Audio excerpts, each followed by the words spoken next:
everyone, I'm Steph, And I'm Megan. and welcome to another episode of Late Night Reads. This week we are diving into the magical world of romantasy and covering the second part of The Primal of Blood and Bone by Jennifer Armentrout. Yes, this is our second episode, and we are going to deep dive into the second half. Literally, this was so much, we had to break it apart. So this is now going to be covering chapter 33 through the very end of the book, all of the spicy scenes, and all of our theories. So prepare yourself. Some things will be very unhinged.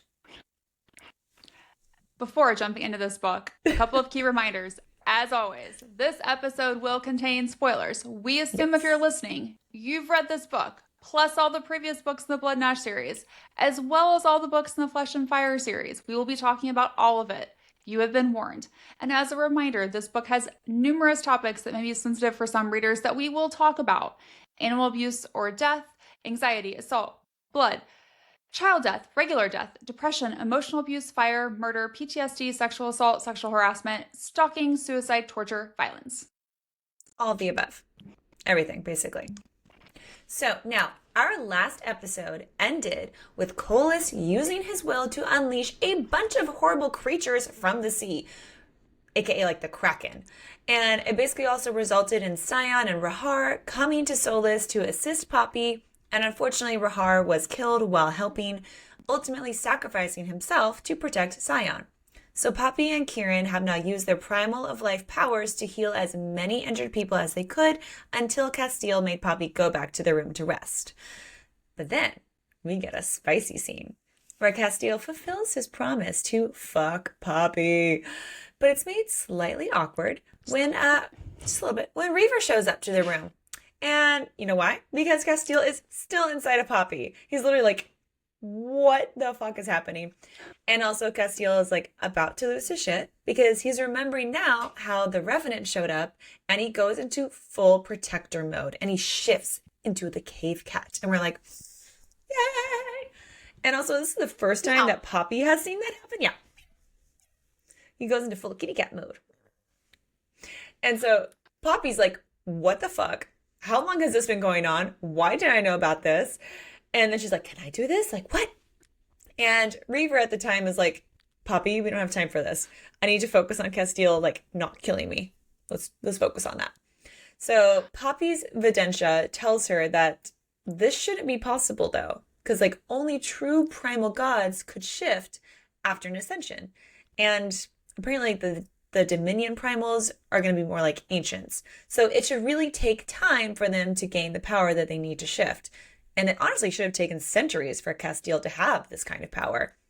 But then Poppy also notices that Casteel's scent is now a pine, citrus and snow, and a wild, lush, spicy scent. So that feels like a little bit more of a breadcrumb to his lineage, that like new things are kind of popping up out of nowhere. And now Poppy is able to pull Casteel out of his cave cat form, so goes back to sexy man. And then that quickly turns into him fucking her again. So, two thoughts. First, Reaver's still in the room. So, Like, did they forget that? they forgot that happened. He's just like, all right, I guess I'll hang out in the corner. Like, so. And then second, Poppy mentions that Casteel feels thicker. Oh, girl. Which doesn't really make sense to her. Because she's just like, it feels like it's like rutting around. And I'm like, can he grow his penis? Can he? I mean, Or is that the cave cat penis? Like, what's going on here? or is it his primal penis? Or is it primal penis? Is he cave daddy primal? Like, Or is it something else? oh, who knows? Maybe it's Maybelline. But wait, that doesn't work here.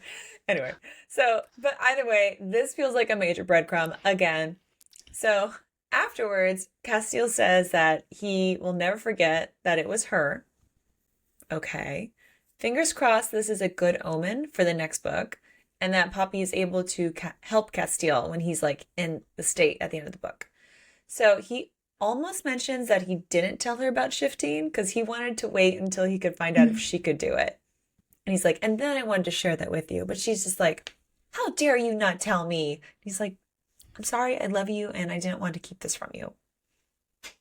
Like, But I wanted to also, do it with you. And I she's wanted like, to oh, with that's you. real sweet. Like, ugh. Yeah. Oh, But also, okay. the thicker.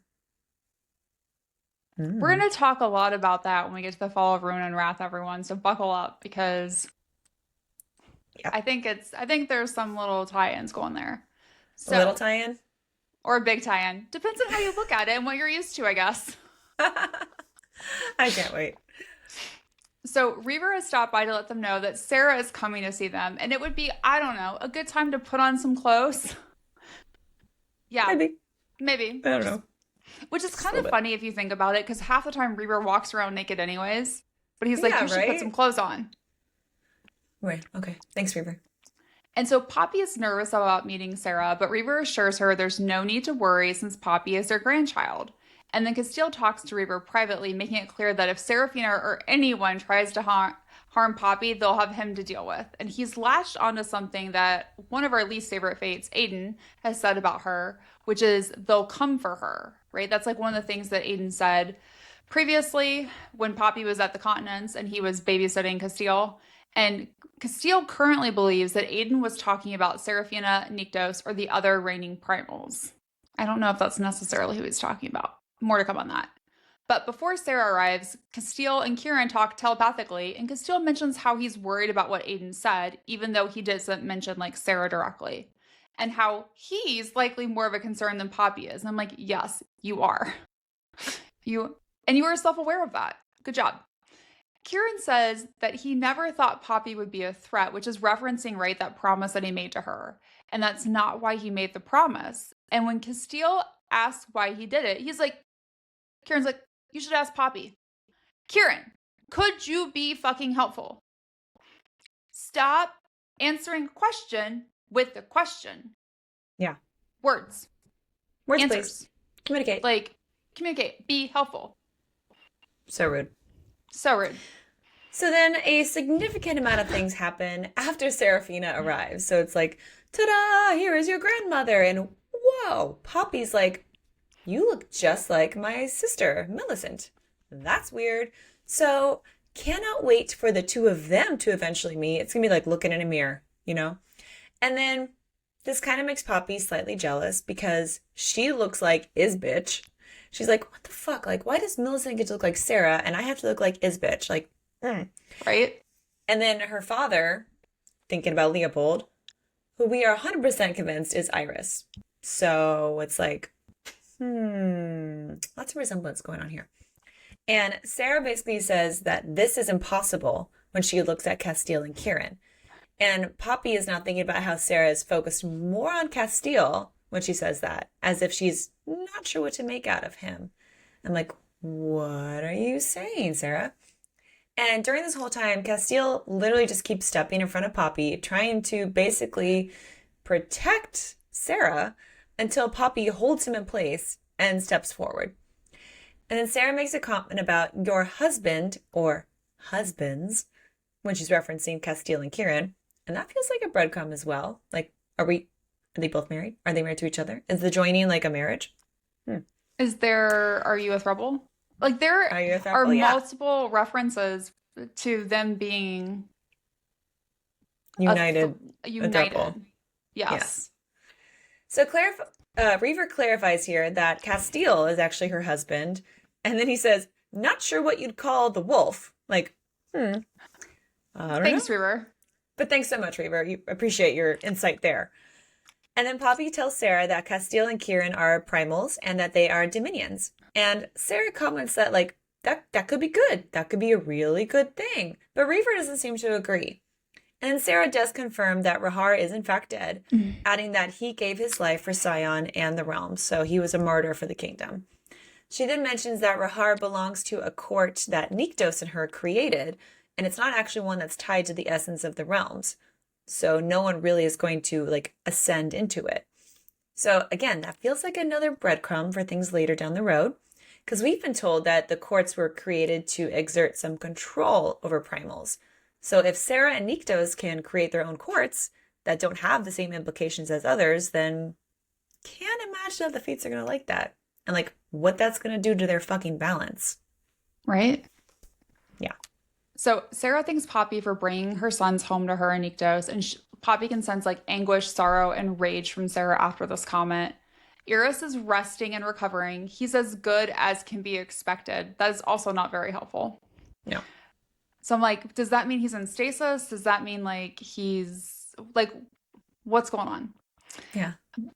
We learned that Sera and Nyktos were not asleep when Ilona and Malik were together, and Sera knew that Ilona loved him and vice versa. Okay. They had never met her, but they checked in on them in the least creepy way possible. I'm sorry. If you say that you checked in on me in the least creepy way possible, it's 1,000% creepy. 100% creepy. Yeah. Right? Like I'm just checking in on you. Right? I'm just scared. Exactly. So Sera believes that Malik treated Ilona like a queen until he met Isbitch. And it turns out they were heartmates. And I really didn't want to believe that. Yeah, I know.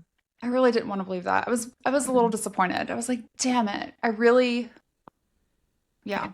I didn't want that for Isbitch. I didn't want her to have that connection. I don't want her to have any happiness. She doesn't deserve it. No, she doesn't deserve it. But they were refused the heartmate trials because the risks were too great. And we find out later, kind of in this conversation, that the risks are about them having children. Because Malik can't keep it in his pants. So Sera confirms that they went to the ground after the War of Two Kings, which angers Casteel because so many of his bloodline were eradicated during the war.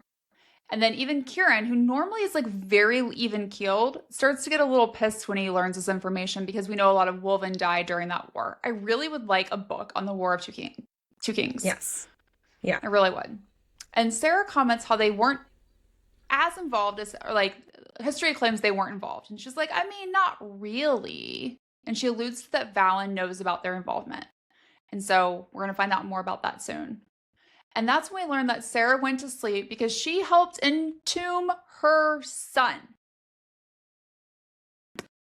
Oh, snap. And I lost it. I was like, oh. Like, we knew it was something regarding her kids that was like, and that Nyktos, we've always theorized, this is kind of confirmed, right? Like, that he was the one that put her to sleep and ensured that that would happen. I did not assume it was because she had entombed her own son.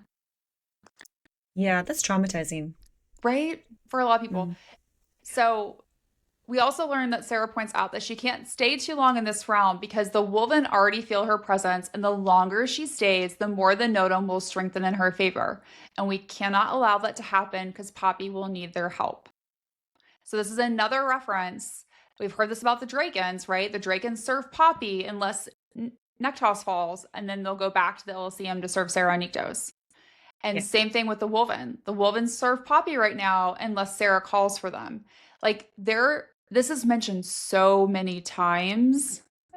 There has to be a point in the next book. And there has to be a point in the next book where something is going to happen that's going to cause one of these two or both of them to have to make a decision. So then Sera confirms that Isbitch wanted to use Malik as a vessel for Kolis's soul. Ew. But, you know, thankfully... Yeah, right. But thankfully, Poppy, as we know, was able to stop that from happening. So doing so prevented Kolis from returning to his full power, but he is still very powerful now. But he's weak. It's like a weird thing. It's like, since he's not like in like a powerful body just yet, he like doesn't have full power. But that's kind of fucking scary if you think about it. Like what he's able to do weak without full power. Yeah, like the things he's been able to do as a weak, powerful god, and you're like, oh shit. That's not good. So otherwise, you know, he would have been able to easily kill both Rahara and Sion and then already come for Sera already. So good thing he's not at that level yet. So Sera also does know that Millie is not like the other revenants. And according to Sera, Poppy will need to be the one to kill Kolis. Cool. You know, as we all know, put a 19-year-old in charge of saving the world. Great. And she points out that Casteel has already been told this, which Casteel's like, yeah, I know, but come on, she's 19. What are we going to do? And the blood treaty then says that only gods born in the mortal realm will have their full power. So, of course, Kolis was born in the mortal realm, but so was Attes.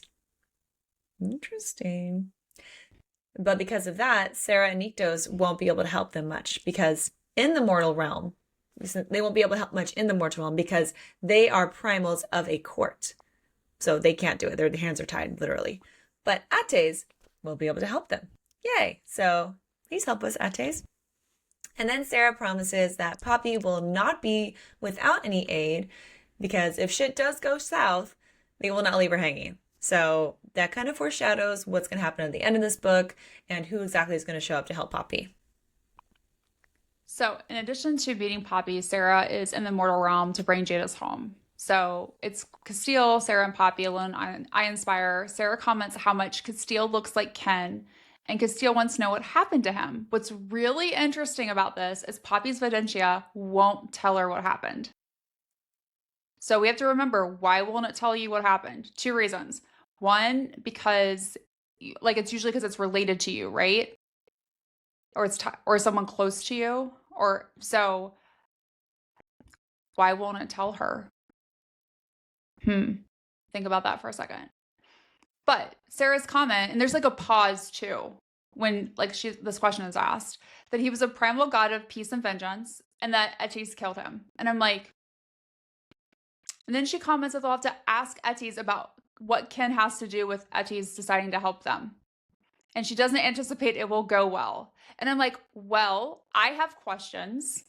We have theories. We have questions. I have theories. I have questions. What do you mean? Are you like the draken, Sera? Why are you telling me, for the love of God? For the love of the primal gods, please tell me, Sera. Correct.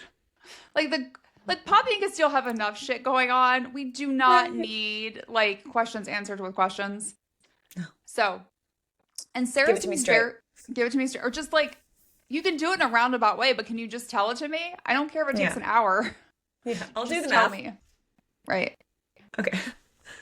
So Sera seems very interested in what Aiden said to Casteel and comments how no fate can be trusted, which I think is interesting because I think Sera would say that she has trusted Holland in the past, but by that definition, we shouldn't trust Holland or Thorn. We were never trusting Aiden or Theron or Lyrian. Okay. Sera also doesn't know how many fates there are because they're very cagey about their numbers. But she knows there are 2 more than the ones that Poppy mentioned, and Sera also hasn't met Thorn, which I thought was really interesting. Yeah. Poppy notices how the statues have changed, but assumes she must remember it wrong. You are not remembering it wrong, Poppy. There is something going on. I have a very unhinged theory about it. Get excited. And then when Sera asks Poppy about her childhood, Ian comes up, and Sera says, he will always be your brother. Maybe that means nothing. Maybe it means something. Maybe I got a theory or 2 about it. I do. But I think it's interesting that she knows his name and says that. Sera also seems to struggle with the idea that Cora was a revenant because they can't reproduce or maintain a sense of self, which we know Cora could, at least the latter part, right? Sera mentions that she will ask Iris about her. Right? Feels like another confirmation that Iris is Leopold. And also, he would know who Cora is. I wonder why. Sera comments that Iris would like to see Poppy and Millie once he's well enough. And then she clarifies that she was good friends with the goddess Penelope and how Iris had a crush on her, once again confirming that Penelope is Poppy's namesake, but he chose your name, another confirmation that Leopold and Iris are the exact same person. So anyone that disagrees with that fact, because it's a fact now, people. It's a fact. You need to reread this book. It's not an opinion. Yes. There are highlight these. This is not one of those times where Reaver is like, you were unwise and he's vaguely told us something that we had to do complex math to figure out. Jennifer Armentrout has hit us upside the head numerous times with Iris and Leopold being the same person in this book. Yes. She's like, here's your book. Boom, boom, boom, boom, boom. Read it. Are you paying attention? Are you paying attention? Yes. So then Poppy also remembers that Malik and Isbitch's son that was supposedly killed by Alistair. And then she's curious if Sera and Niktos know about him. But she doesn't ask. So she just kind of has this thought. Just I'm going to save that for later. Maybe you should have asked. Maybe you should have asked. What would we have found out?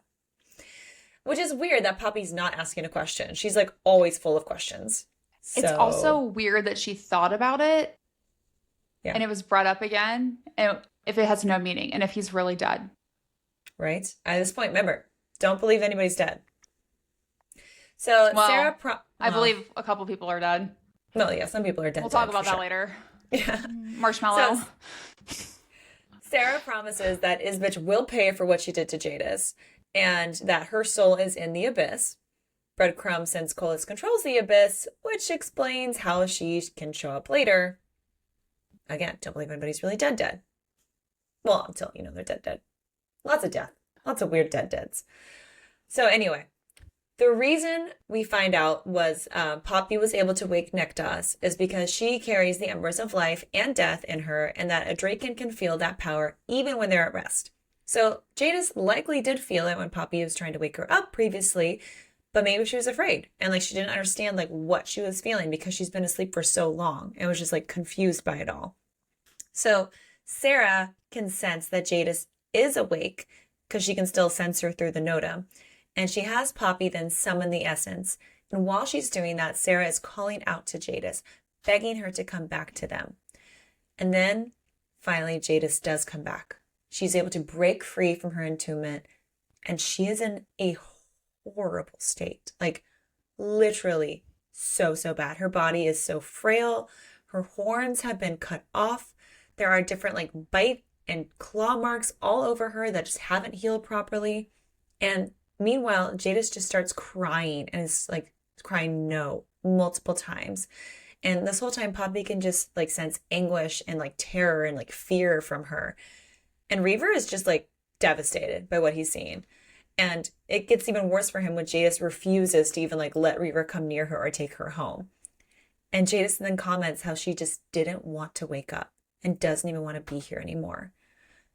She went through something so traumatic. She's I don't want to be alive. Why did you bring me back? I don't want to be here. This is terrible.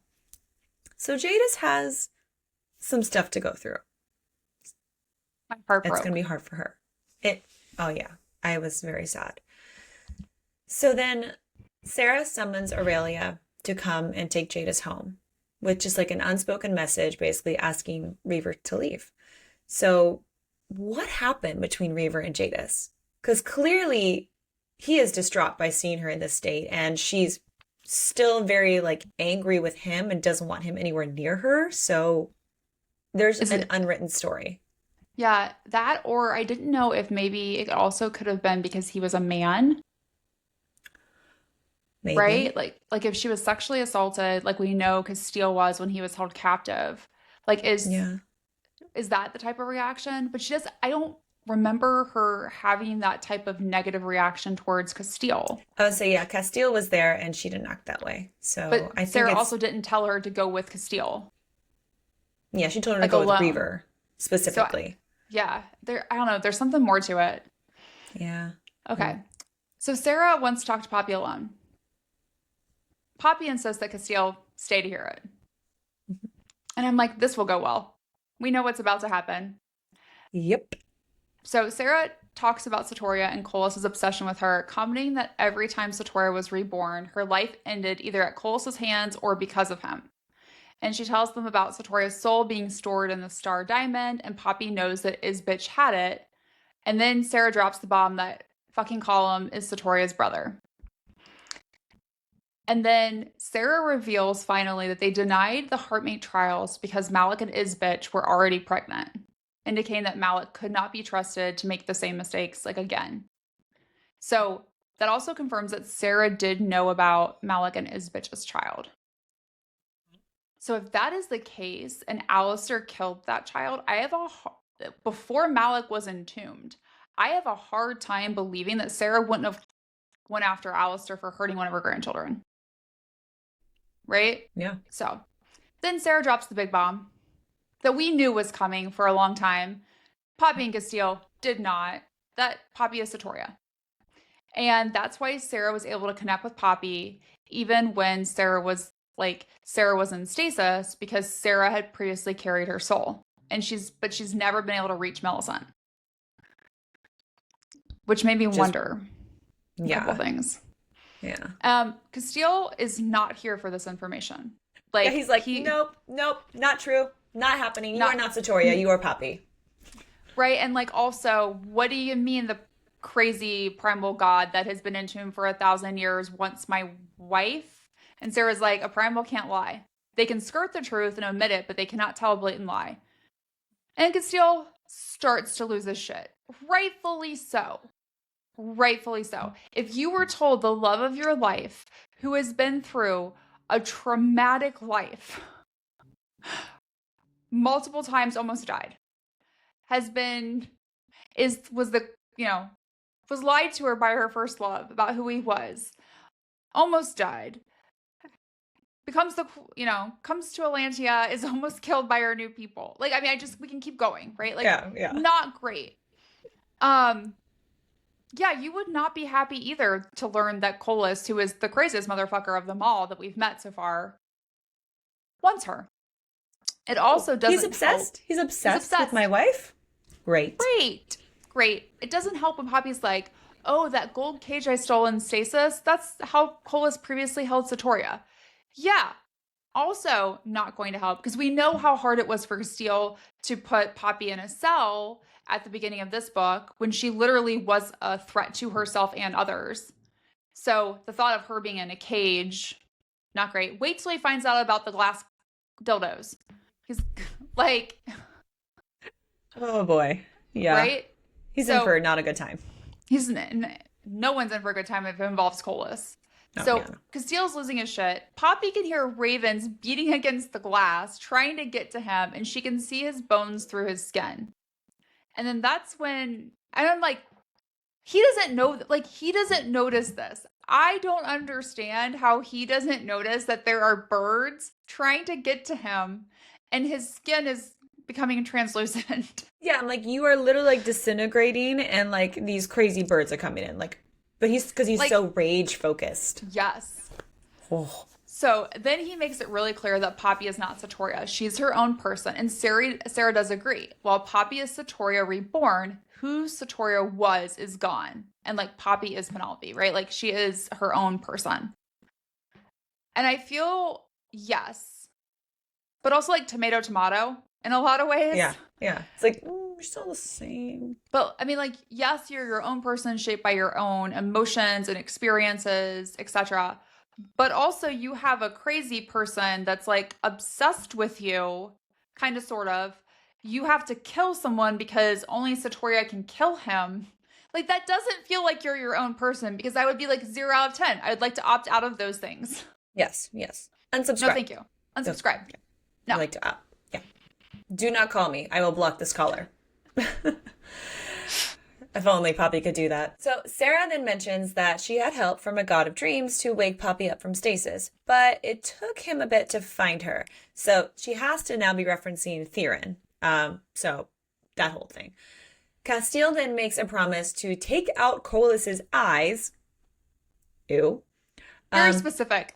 Very, very specific. I'm like, I would have started with his penis, like chopping that off. Or like his head. His head, you know. He's like, no, I'm going to take out his eyes, which is very much like what a raven would do. It is. That's a good point. They pick out people's eyes. Maybe the ravens will do it for him. Yeah, right? So Poppy can literally feel like the ink on her skin, like starting to kind of like form. And this causes Sera to warn them about making a promise or a vow, because once it is made by a primal, it cannot be unbroken. So that's interesting. Sera then also shares that a true primal of death can break any bond. So if Poppy were to actually die at Colas's hand, then Casteel and Kieran wouldn't die. But if Casteel or Kieran die, then the others aren't protected either. It's almost as if like the joining bond never existed. So it's kind of like a weird thing to break down. Basically, like, she dies, the joining is broken. The Casteel and Kieran are fine. And if they die, it doesn't matter. It's just like, boom. Right? I'm just like, why does he have so much power? Yeah. Like, this is nuts. Who allowed him to have this much power? That's what I would like to know. Fucking fates, I think. Aiden. So basically, Poppy, now understanding all this, starts to panic a lot. at the thought of Colas now being able to just kill Casteel or Kieran and there's nothing she can do about it. She's like, I can't bring you back. It's gone. You're dead, in a way. And then Sera teaches her the breathing techniques that she used to use all the time, that Holland taught her. You like breathe, hold, let it go. Basically helping her get through her anxiety attack, her panic attack, if you will. And then while she's doing that, Sera drops another little bomb that a primal's weakness is love, which means that Casteel would be able to kill Poppy because she loves him. But that also means that Poppy is Colas's weakness, making it an advantage for Poppy. Or so they think at this point in the book. They're still like under the assumption that Colas loves Poppy or Satoria. And we're like, but that's not love, how he treats you, honey. I don't know about that. And then Sera then gives Poppy the ancient bone dagger that we saw in Born of Blood and Ash that she promised Satoria would then use one day to kill Colas. So she's kind of fulfilling that prophecy. Like, here you go. I promised you to give Divvy this, and here you go. So we also learned then that Poppy can touch ancient bones without it burning her.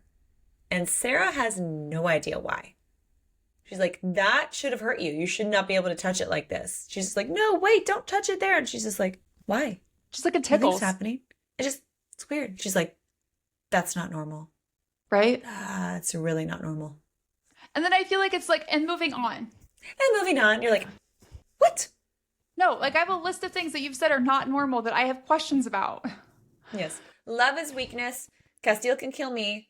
I can and kill vice Colas. versa. Yeah, vice versa. Yeah. Oof. I know. So once Sera leaves, Casteel and Poppy talk about how he started caring about his life when he met her. And I know some people probably thought, why are they going into this? Well, I think it has a lot to do with where he ends up at the end of the book. Yes. Because I think sometimes people have forgotten that he was the Dark One. Yeah. And he did a lot of horrible things until he met Poppy. He was basically like a mini Colas. Right? Like, is he on his way to like replace Colas? Is history repeating itself? We'll see. We'll talk about it. We will. So Casteel tries to talk Poppy about how she feels about the Satoria news, and Poppy tries to distract him with sex, which surprisingly, for like the second time in this book, he doesn't go for it. He's like, you need to behave yourself. And I'm like, Casteel, stop telling her to behave. We like it when you don't behave. Usually you're the one that needs to be told to behave. Yeah. Because he wants to talk, and he lists out all the things that she's been through. And like he's really trying here. It doesn't help the situation, though, when Casteel admits that the news about Poppy being Satoria Reborn messed with his head. And, I mean, like, in his defense, it should have messed with his head. It would have messed with legitimately anyone's head. It's a pretty fucked up thing to find out, so... Correct. Yeah. It's a lot to take in.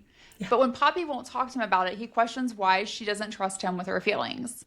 Ooh. And he reiterates to Poppy that he loves her and she's his entire world. Nothing can change what he sees or feels when he thinks of her. So, they get back to Wayfair Castle. Poppy decides to go to the vault. One thing that's really interesting about this, the vault kind of situation, that's where the Star Diamond was, but the vault is capitalized in the book. And I was like, why? Why did you capitalize the vault? I have questions about this. But she finds the Star Diamond. She holds it, thinking like maybe she's gonna be like, I'll feel something because my soul was in there before. And she's like, doesn't feel anything. And then she uses her essence to destroy the Star Diamond. I might have screamed at the book, why did we destroy the fucking Star Diamond? We could have put Colas in the Star Diamond. Yes, yes. Like, this was a tool we could have used. We will regret this later, I feel. I feel like we will, yes.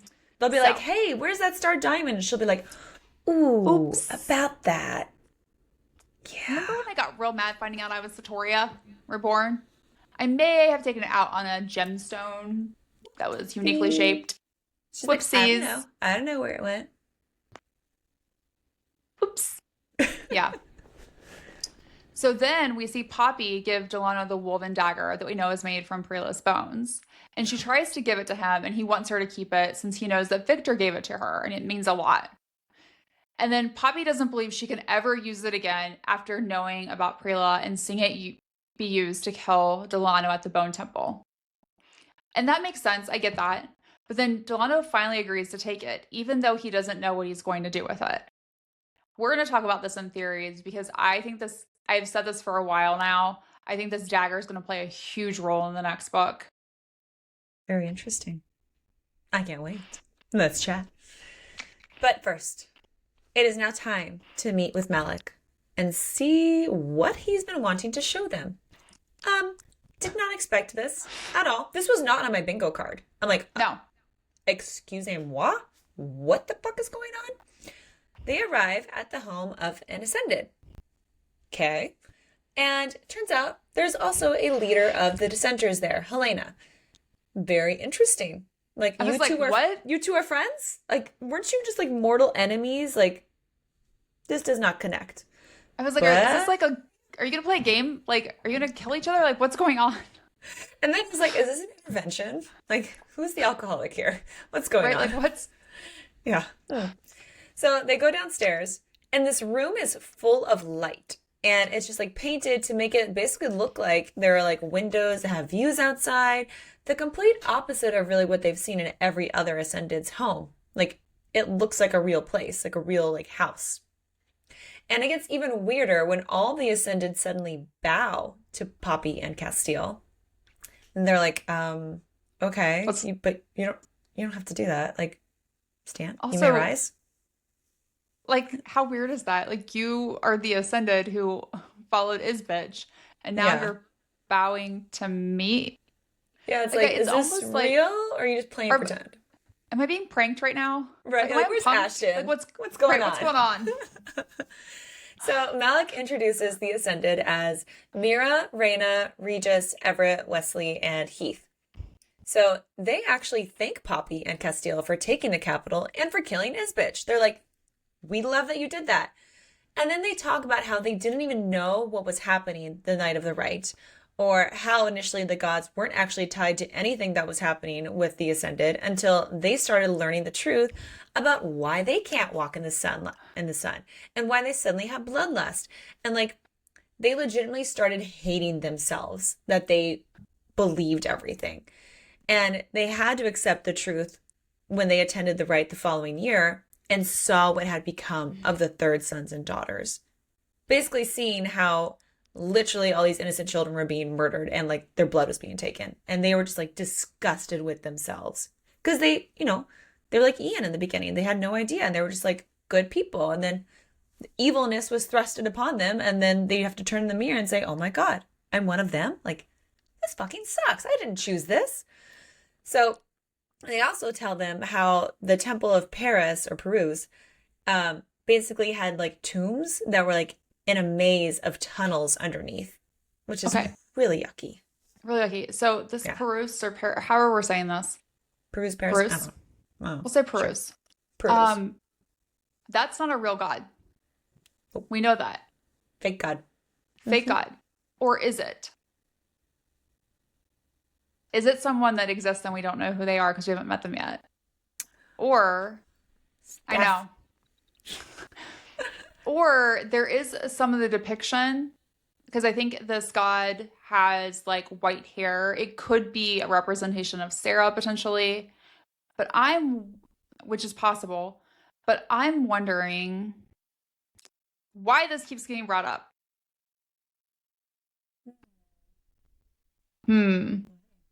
Why? More to come on that. But like, it's very interesting that they're bringing it up again too, right? Yeah. So we'll get to that. But basically there's just like a ton of tombs and like mazes with like tunnels underneath it all. Everything's interconnected, like an interlocking system of blood. Yuck. Probably full of cravens too. Yeah. Ooh, yuck. Yeah. So basically, then there was an order to fill the tithes with crimson at the last rite, and it was given by the Hollies, fucking Hollies, who were close to Isbitch, and they actually handled portions of the rites. So they were also the ones who have requested an audience with Poppy and Casteel multiple times and were denied. And obviously now Poppy's like, maybe we should go see those bitches. So And interestingly enough, these ascended that they're now meeting with right now, none of them attended the last rite. And they honestly are only alive right now because Isbitch was too distracted to notice. She's like, I had other shit to go on. Because normally if you don't attend the rite, then she kills you. She forces you into submission. And so they were taking a chance. Leader. So great. So why did they call her Isbitch? I don't know. So they were just like, we don't agree with anything. We don't want to be a part of this. Please have mercy on us. Like, we are on your side. We don't like this stuff, but we got forced into it. So they asked Poppy if she's willing to give them the choice that she made to the Ascendant Oak Ambler, because they've heard about this, which is basically like not to participate in rites or feed on mortals unless they're willing. And they call themselves the Unbound, and they don't feed on mortal blood. It's hard to break the addiction to blood, but Ian did it. Which makes Poppy feel so happy. It does. Because she's like, I knew my brother was good. I knew he wouldn't have done this. It's also like another, right? Why are we getting more mentions of Ian? We know Ian is dead. Yeah, Jennifer Armentrout has been very clear that he is dead, and not coming back. But we're up to like, what, 2 mentions of him by other people, not Poppy? So the Unbound feed on wild blood from animals only when they feel bloodlust upon them, and that occurs like a few times a month. And every Unbound takes an oath to be put down if they go mad with bloodlust.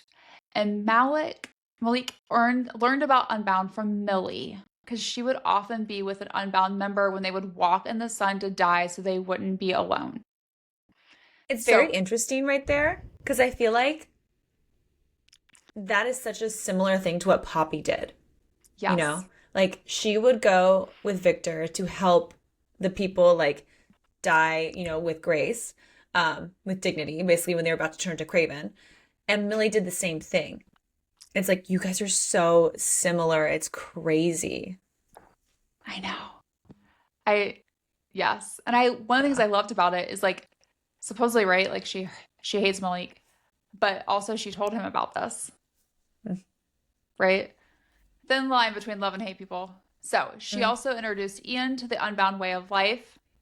And she first learned about it because revenants need to feed, but it's messier for them since they don't have fangs. And all I thought of was, that means fucking Column has to feed. Ew. Ugh. And then messier. It's right? I know. I like wanted to throw up my mouth. I was like, I do not need to read that. No. So we've added like the things I don't need to read. More things about the Dead Bones clan, the serpents that came out of Poppy in this book when it was Colus's like will, and how the revenants feed, specifically Column. Nope. Yuck. No, thank you. No, thank you. There's also a mention of Heath knowing Ian, and Poppy wants to question him more about her brother, but she knows like I have more important things to tackle. But I feel like this is going to come up again. There is a bigger role that Ian is going to play in this story. She's like, I need to pin this for later. I want to know. Come back to Heath. So, yeah. So next, Casteel and Poppy decide to pay a visit to the Hollies. And I don't really think that this was the type of visit that the Hollies were wanting or asking for. But here's what we learned from their little encounter. First of all, when they walk into the Hollies' house, in the basement, I should say, they're fucking. And you're like, oh. Okay. Loudly. They're having a good old time fucking each other. Because, I mean, for them, they're like, what else are we going to do? Let's fuck. Like feeding, I think he was like feeding off. There was like blood everywhere too. Oh, like it was not like a spicy scene that we would be like, yes, we want to read this. It was more like, ew. It was a dirty, not good way. Yeah. Ugh. And not the dirty that we usually like. Yeah, no. So while they're like talking with them, Lady Holly literally drops the clue of no one truly dies now. And her husband tells her to shut the fuck up. And it's like, what do you mean no one truly dies now? What are you saying? What are you hinting at? But again, I'm like, I believe you. I don't believe anybody's dead ever. I believe you.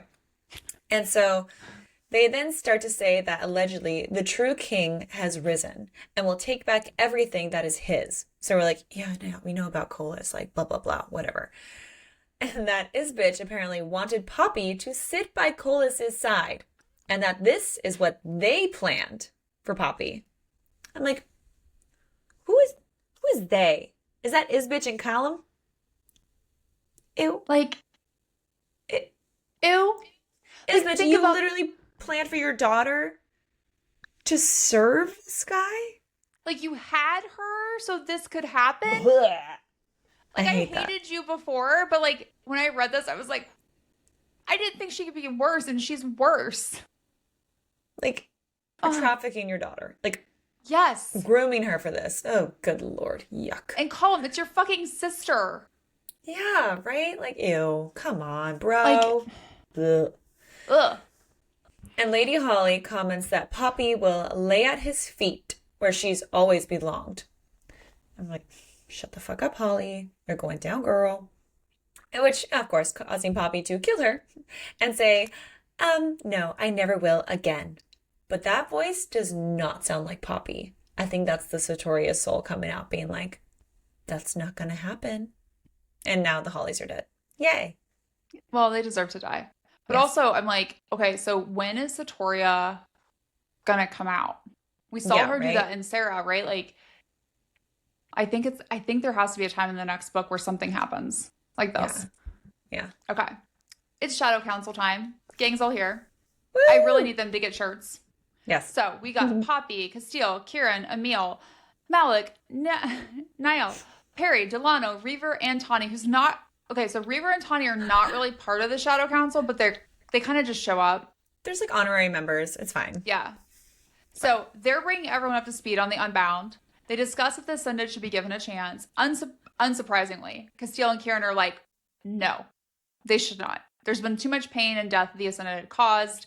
Giving them a chance would be like asking every Atlantean to accept those who have taken part in a system that hurt their families. And I get their point. But I'm also like, they didn't have a choice to become Ascended. Yeah. They weren't, So- they had no idea what it was. Correct. Until it was done to them. Mm-hmm. So, Casteel agrees that Malik will take the lead on talking to the Ascended and see how, like, Minnie could live the life as an Unbound. Poppy questions if they're at peace with that decision, right? So they kind of agree, like, because Poppy's pretty adamant, like, no, we need to give them a chance. Yeah. And Poppy's like, are you at peace with this? And he's like, I will be because you need to give them a choice. I will never be at peace if Poppy isn't. I feel like that's a really important thing too. Everyone else agrees with the decision. But next issue for the Shadow Council, because one issue is not enough. Thad the Draken, who, if we remember, was the Draken that Sera killed and then brought back to life, that used to be Ken's Draken, he has not returned yet. Malik is like, I will go to Penstirth. And Casteel's like, the fuck you will. Yeah, like, No. no. You have zero powers. Yeah. Colas is there. A Draken hasn't come back, but sure. Sure, you'll be fine. You'll What be could go fine. wrong? What could go wrong? And he wants to see, rightfully so, if Millie might be in Penstirth, because Colas can summon the Ascended and Revenants. And Casteel is very worried that if he were to find Millie there, he would stay. And he would likely die in the process. So even though that there is still some of that like animosity between Casteel and Malik, Casteel doesn't want him to die. Yeah. Poppy and offers... Casteel also knows, like, that's exactly what he would have done. Exactly. He's like, no, like, you love Millie. So if she's there, you're going to stay. He's like, because I love Poppy and I would do the same thing. Like, we're both crazy for our girls. Exactly. Even if they don't want it. Yeah. But not in the crazy, weird way that Cole says. No, that Colas says, no, not that. Yeah. And I'm not, no. So then Poppy's like, hi, I'll go. And I'm like, I volunteer as tribute. Right, and they're all like, are you fucking kidding me? And they're like, you're the last person who should go. And Emil has another one of my favorite lines from this book where he's like, mother and father are fighting again. And I'm just like, they are, Emil. They are. Mm-hmm. So Kieran is like, trying to be the peacemaker. And he's like, why don't we like give Thad until the morning to return before we make like a final decision about Penstirth? And I'm like, you can give him to the morning, but the answer is still going to be Poppy's not going. Yeah. Reaver, also fun fact, has known the entire time that Poppy was Satoria reborn. Of course. And, or at least like the basics of it, and that infuriates Casteel. Apparently Reaver couldn't tell them because he was sworn to keep his mouth shut by Nyctos because he wanted Sera to be with Poppy when she found out. And I'm like, that's really, really sweet, Nyctos. I appreciate that for you. But also, that would have been fucking helpful like 4 books ago. Mm-hmm. Yeah. Like, yeah. I don't know. Your intent was good, but the execution didn't work out. No. Yeah. We had a lot of pain along the way. There was a lot of pain. A lot of people died. Yeah. Things could have been prevented. Mm-hmm. Just, yeah. Hindsight's 2020. Hindsight's 2020. Speaking of eyesight, only the ancients, the true primal of life, the true primal of death, and Endymion primals can see all of the colors in Poppy's eyes. Another breadcrumb. Because we know Casteel can. Poppy does tell Tawny about how she's Satoria reborn once everyone else leaves. Can you imagine, like, if you're Tawny, like, your life has been super, like, fucked up. You still don't know that your soul maybe was taken by Poppy. Yeah. Maybe. I mean, no big deal. And now you learn your best friend, who is now queen, and married to the Dark One, who you've been taught to fear, and that the Ascended are vampires and all these things. Also, she was reborn as some woman who lived a long time ago and is the obsession of the true primal of death. Poppy's like, can I get a drink, please? And Tawny's like, make that a double. There's not enough alcohol in the world for that conversation. No. Like, I'm going to need an IV. Yeah. Because... And a therapist. And big old therapist session. For, like, a long time. Yeah. Maybe that's what stasis is. It's just, like, a long therapy session. Like, you know what? I gotta go to ground and, like, chat this out with my therapist right now. Like, oh, God. I cannot deal with this anymore. I need a timeout. I need a timeout. Yep. Mm-hmm. So, basically now, choosing once again to make reckless decisions, Poppy decides to go to the fucking Cliffs of Sorrow. Like, why? Why are we doing this? Because she's like, I just wanted to see if I would feel anything from being there. I'm like, okay, like you felt something from holding the star? Yeah, you know how that turned out. You're not going to feel anything by being in the Cliffs of Sorrow. Hello, it's called the Cliffs of Sorrow. Right. All you can feel is sorrow. So she goes there, doesn't feel anything. Nothing. She's like, it's ground. Nothing's happening. We're like, yeah, no duh.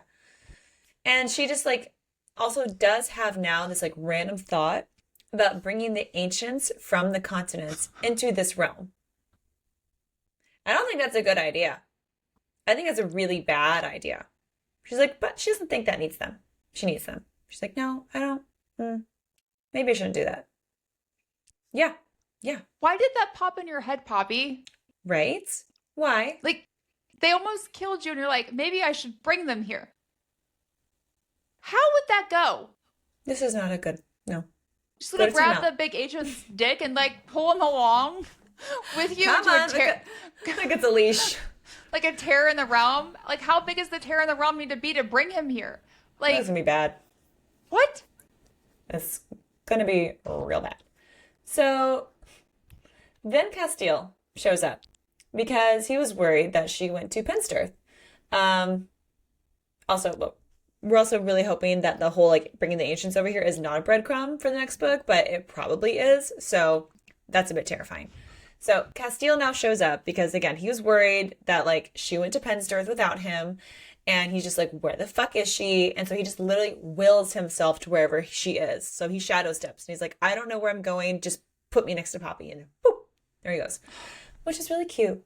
He's just like, I need to be near you. And I don't know where you are, but I'm just going to think of you and I'll be there. You're like, oh, the love. And I don't real. think we've seen that happen before. No. Like, I don't remember that happening in the Flesh and Fire series where they could will themselves to each other without knowing where they were. Yeah. Exactly. So it's really cute. However, like Poppy now is thinking about how Casteel hasn't really touched her since Ironspire and how abnormal that is for him. And it is. It's really, really weird. Like he like legitimately didn't want to have like sex with her. He wanted to talk and like isn't into the physical stuff all of a sudden. So then she takes a step back from him when he does try to get closer to her. And the reality is that Casteel has obviously been like trying to give her space so that she can process everything that's going on because it is a lot. However, that's likely the wrong move because she needs him to be close. So then they talk about how Malik is willing to stay for now, but he won't stay there with them if he finds out that Millicent is in Pensterth. How, like, he's basically going to go to wherever she is, just like Casteel went to wherever Poppy is. I was going to say, if Millie is in Pensterth, Poppy would go there too. Like, she wouldn't stay. Yeah, hands down. She would go too. So, okay, now we have a good news, bad news game. Thad is back. Yay! But he's injured. Boo. So that's not good. So now it's meeting time again. Shadow Council. Ascend. Or whatever. Arrive. I think it's technically the real council this time. Oh, yeah, that's true. Yeah, it's everybody. Yeah. Everyone. Shadow Council and Light Council. I'm just saying and asshole generals, maybe. Oh, my gosh, and those dicks. Yay. So now in attendance for this meeting, we have Poppy, Casteel, Kieran, Vanetta, Emile, Delano, Neil, General Aylard, Lasser, General Murin, Sven, Lizeth, Malik, and Valen. So Valen's forces encountered less than a dozen Craven in the Blood Forest, which were easily dealt with, apparently. And after fighting some of the Blood Crown's soldiers, Valen's forces were swarmed then by hundreds of Craven, and they all appeared to be fresh ones. Ew. Ew. That's not good news. And now General Aylard is like a major asshole, and he's just like, why would Valen lose like any men fighting the Cravens? Like, what are you talking about? Like, it's not even that hard. Like, what? And Poppy puts him in his place. Like, have you seen how many can like appear out of nowhere and like what they do? She's like, you shut up, sir. Be glad that it was a small number that they lost. Be glad it wasn't everyone. Because that shit is cray-cray. I want to stick General Aylard in the Blood Forest and let hundreds of Cravens attack him and see what happens. Right? Yeah. Be like, okay, you go take care of it. You go take care. Go find out what happens. It's not good. Because apparently also, while they were fighting all these soldiers and everything, there were some revenants in there, which are like fucking impossible to kill. And so I'm like, cool, great. That's good to know that the Blood Crown has a soldier army of revenants. Great.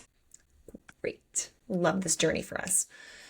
So apparently the city of Pensterth is just completely silent, which causes Valen to believe that every single mortal there has been turned into a Craven.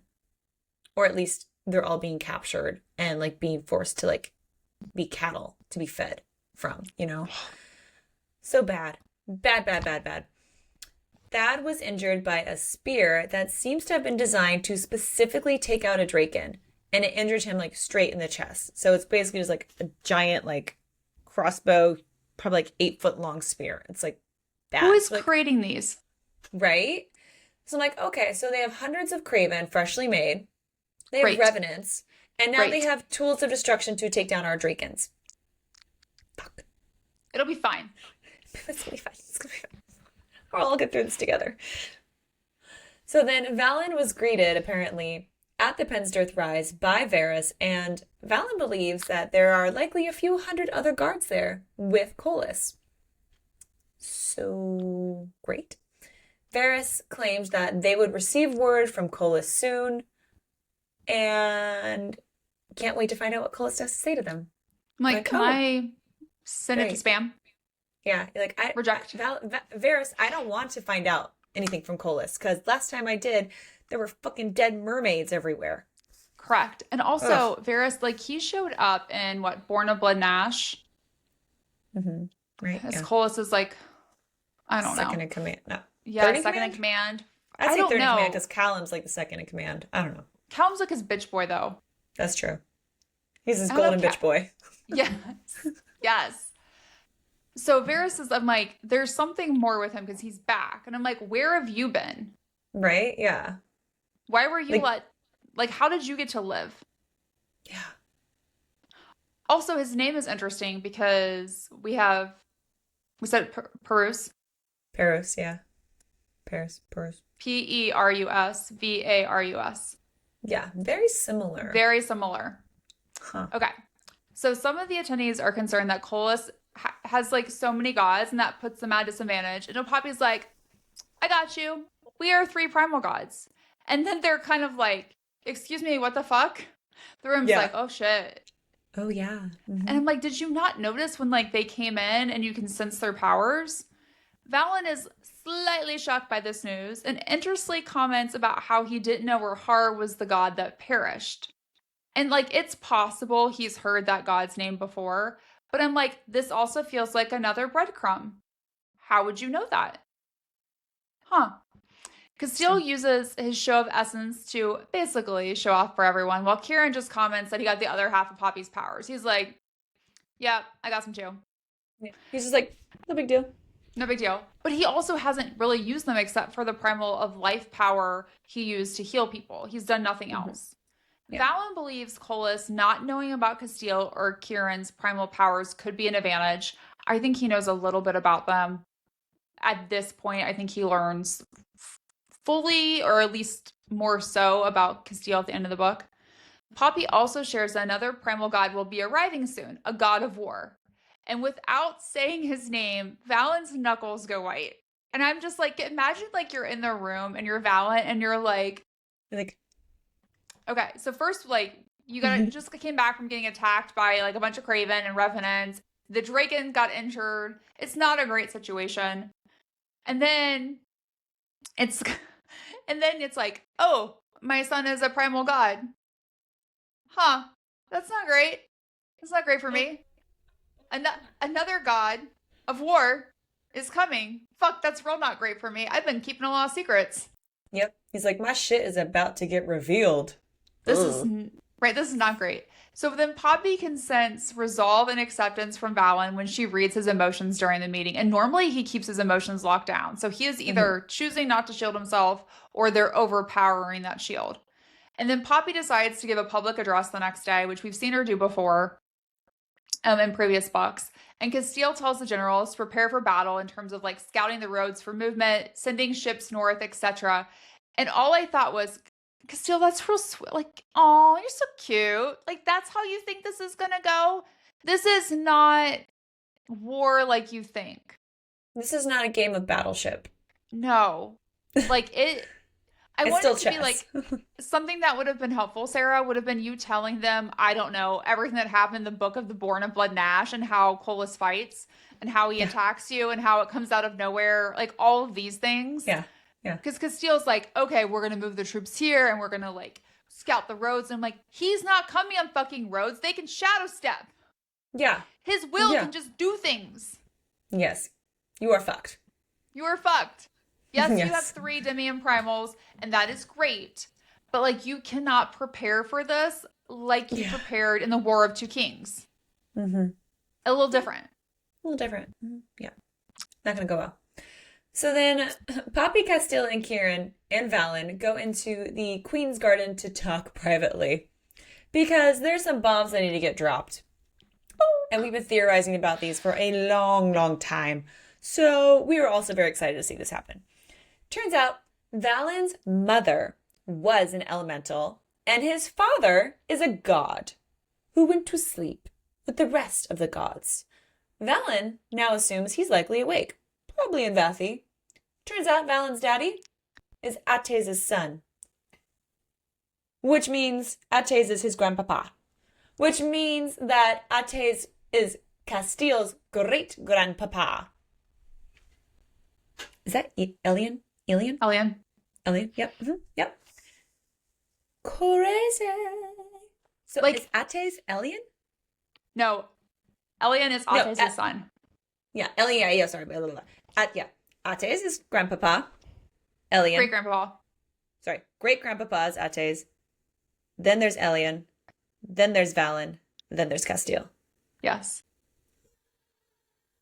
Crazy. Which makes me suspect, you want to say it, I think Elian's baby mama? Yep. Maybe? Was Miss Willa. I think so too. We're going to talk about it and drop some receipts on why. We'll drop it why. Later. But that's a theory. Okay. And he's awake. Yes. We've thought Elian is dead, right? Yes. No, but he remember, went to rest. No one is truly dead. He was sleeping. Oh, you're just sleeping. Yeah, sleep. But what's even more fun about all this information, like, even though, like, obviously that, like, Poppy, Casteel, and Kieran didn't know any of this, guess who else doesn't know? Eliana, his wife, doesn't know any of this. He's like, shh, don't tell your mother. And I'm like, oh, well, you're gonna get in so much trouble when she finds out, buddy. Ay, ay, ay. And Valen then claims that he is actually a demigod. But what's interesting is that Poppy's Videntia is silent on this. Because, like, she's questioning herself now, like, what happens as a result of a god and elemental Atlantean? And like having sex. having sex and, like, having a baby. And her Videntia is, like, not answering her. So, why? Maybe because his mom is not an elemental Atlantean. We'll see. So, apparently Valen cannot harness the essence like Casteel can because he was born in the Elysium, not in the mortal realm. So, Elian took his mother back to the Elysium before she gave birth. Interesting. So that could merely be a word choice, but interesting to note that Valen says, took my mother back to the Elysium, which would maybe indicate that his mother has been there before. What's up, Willa? What you doing, girl? So Valen doesn't know why Elian made that decision to have him born in the Elysium rather than mortal realm. And I'm like, yeah, sure. Sure you don't. I think you do know, Valen. I think you're just withdrawing and withholding information here. It's possible. I think Ilion is withholding a lot of information. You think she knows a lot too? I think they all know a lot, and I think there's something to do with Attes and whatever he did with his lineage to anger the fates. And this is all somehow tied to it. Yeah. So keeping everybody in the dark is keeping us in the dark. Correct. Which is keeping the fates in the dark. Because he messed with the threads of his bloodline, which is a very interesting phrase, because we've heard about the threads in regards to, right, like with Sera, like especially after what, a shadow in the ember and a light in the flame, that there were these different threads that could go everywhere, and we learned that like love was the most powerful, etc. But this feels a little bit different. So Poppy feels like there's something connected to the threads of their bloodline and the prophecy related to the blood full of ash and ice, but can't put her finger on it yet. And like, Poppy, it's in front of you. Casteel is in. So this is when I realized that Casteel was the prophecy. Like the end was Casteel. And so I'm like losing my shit because I have theorized for so long that he's not just an elemental Atlantean. And so I'm like just so happy at this point. So Elian warned Valen to keep his bloodline to himself, which feels like, I'm like, why did you do that? Why was that necessary? Valen doesn't know how or when Seti ended up on Elian's estate. Valen believes other gods might be able to sense something different than other elementals in him, but not that he's a demigod. So he might like come across different, but they don't really notice that it's like what he is. Yeah. Casteel and Kieran can't sense the ether in Valen, and the draken haven't said anything about it. Not, like, to be clear though, not that Reaver is known to being super helpful or forthcoming with information. Just pointing that out there. Valen has never met his grandmother, and he assumes she's an elemental because he's not a full-blooded god or deity. And I'm like, hold on a second. You seemed very convinced when you told us at the beginning that she was. I mean, perhaps that's what she's telling people too. Miss Willa? Miss Willa. Looking at you. Poppy realizes that Casteel would have likely died by being stabbed by the ancient bone if it wasn't for her being able to bring him back while she was in stasis, and the power of essence in him due to his bloodline. And I'm like, no. It's because of like his bloodline and who he is. It does not have anything to do with the fucking joining. Yes, there are complications from the joining. Yeah, like for once, this wasn't about you. Correct. Crazy, I know. Crazy. Like, Casteel is way more powerful than all of you think, right? So Casteel makes it clear that Valen needs to tell Malik before Attes shows up again, and seems to understand why his father kept this a secret. And I was like, that's very big of you, Casteel. Like, he's not happy, but he's like, I kind of get it. Yeah. He's like, I don't love it, but I understand. I understand it. I don't agree with it. And Kieran leave the garden while Valen and Poppy remain. Because, like, Kieran's, like, following after him, like, I think, like, trying to make sure he doesn't do something crazy or take out his anger on someone. Because in the span of, like, I don't know, this has been, like, a day or so, he's learned his wife used to be was Satori reborn, and his bloodline is a little different than he thought. So, but you know what? Poppy, It's Tuesday. It's a typical Tuesday for them. It's fine. It really is, though. It's like a typical day for them. I know. It's no big deal. So Poppy asked Valen about how Sera helped him during the War of Two Kings, because Sera alluded to earlier, like, you should ask Valen. So after the Battle of Pompeii, Jasper was gravely wounded.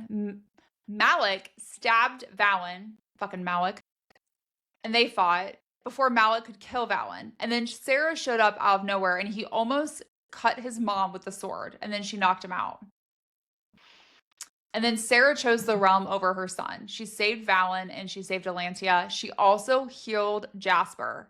And Poppy questions internally if she might have saved his life. If so, we need to add him to the list of people who could die for real in the next book, because that means he's been brought back once. Valen also has another message from Varys, but he thought it'd be best if Casteel and the others weren't around for it, to hear it. And I'm like, great, this message is going to be super wonderful. Poppy needs to return so she can serve at Colus's side or refuse and serve beneath him. And all I thought was, okay, when you say beneath him, do you mean like as his pillow pet princess? Do you mean like as just like another god who does whatever he says and controls? Or do you mean sexually? Because I don't like any of those options. Like, this feels like the world's worst choice of options. No, thank you. Is there a third? Where's option C? I don't like A or B. I don't know. C is I don't kill like you. any of these. Yeah. Right. But also, I'm like, she needs to return. Like, which is very, like, Satoria coded, right?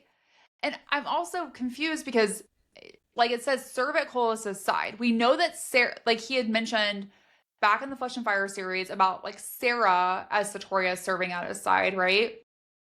Which she never would have done. He always would have seen himself as higher than her, and she would have been a pillow pet princess. Yeah. But I'm like, you want the embers of life and death from her. How would that work? It's not, right? I'm like, is he trying to appeal to her good nature, thinking that she'll take this risk or suffer the consequences of having to serve along with him to protect people? Yeah. Is this more mind fucking? Oh, totally. 100% more mind fucking. I mean, we know. It's just Colus. It's Colus. Yeah. And Poppy's like, not falling for that shit. Nope. Yeah. Nope. And she's also like, I am glad you told me this without Casteel around, because that would have been bad. It would have not gone well. No. So then now Casteel and Kieran are alone after learning all of this news about Valen. And they now decide to hash it out and argue about Kieran's promise to put Poppy in the ground. It's like, cool, great. This is really the right time for this conversation, right? Yeah, okay, cool. Kieran is like, listen, I don't think you've really thought about why Poppy asked me to do it and not you, Casteel. Which really isn't the best thing to say, because Casteel gets really pissed off about that. And Kieran also realizes that Casteel hasn't actually said anything to Poppy about it. So he's like, why are you doing this? Why haven't you asked her? Why haven't you talked to her about this? Like, you have these questions? Don't come to me. Go to her. She's the source. And he claims, like, you know what, Casteel? You are running out of time to talk to Poppy and to clear the air. Like, you're making everything worse. And now I'm like, Kieran, what do you know? What are you sensing? Is this like a premonition thing going on like Jasper had in the past? Which is what Casteel is kind of like, you had a seer in your family, didn't you? Like, maybe he's starting to kind of piece that together. So, he's not sure about that. But Kieran then claims that he followed Casteel after learning Valen's news, not because Poppy asked him to, but because he needed to be there for his friend. He's like, I followed you because, in case you want to talk about it, because after all of this and before all of this, you were my friend. Like, you were like my brother. Like, let's chat about it. But Casteel is being Casteel and being stubborn. And she's like, no, I don't want to talk about it. I don't want to talk to Poppy about it. I don't want to talk to you about it. I want to be mad and sulk. Great move. So then now they're back in their room. Casteel finds Poppy in the tub and clearly gets turned on by it, naturally. So finally, I'm like, good, get in there, buddy.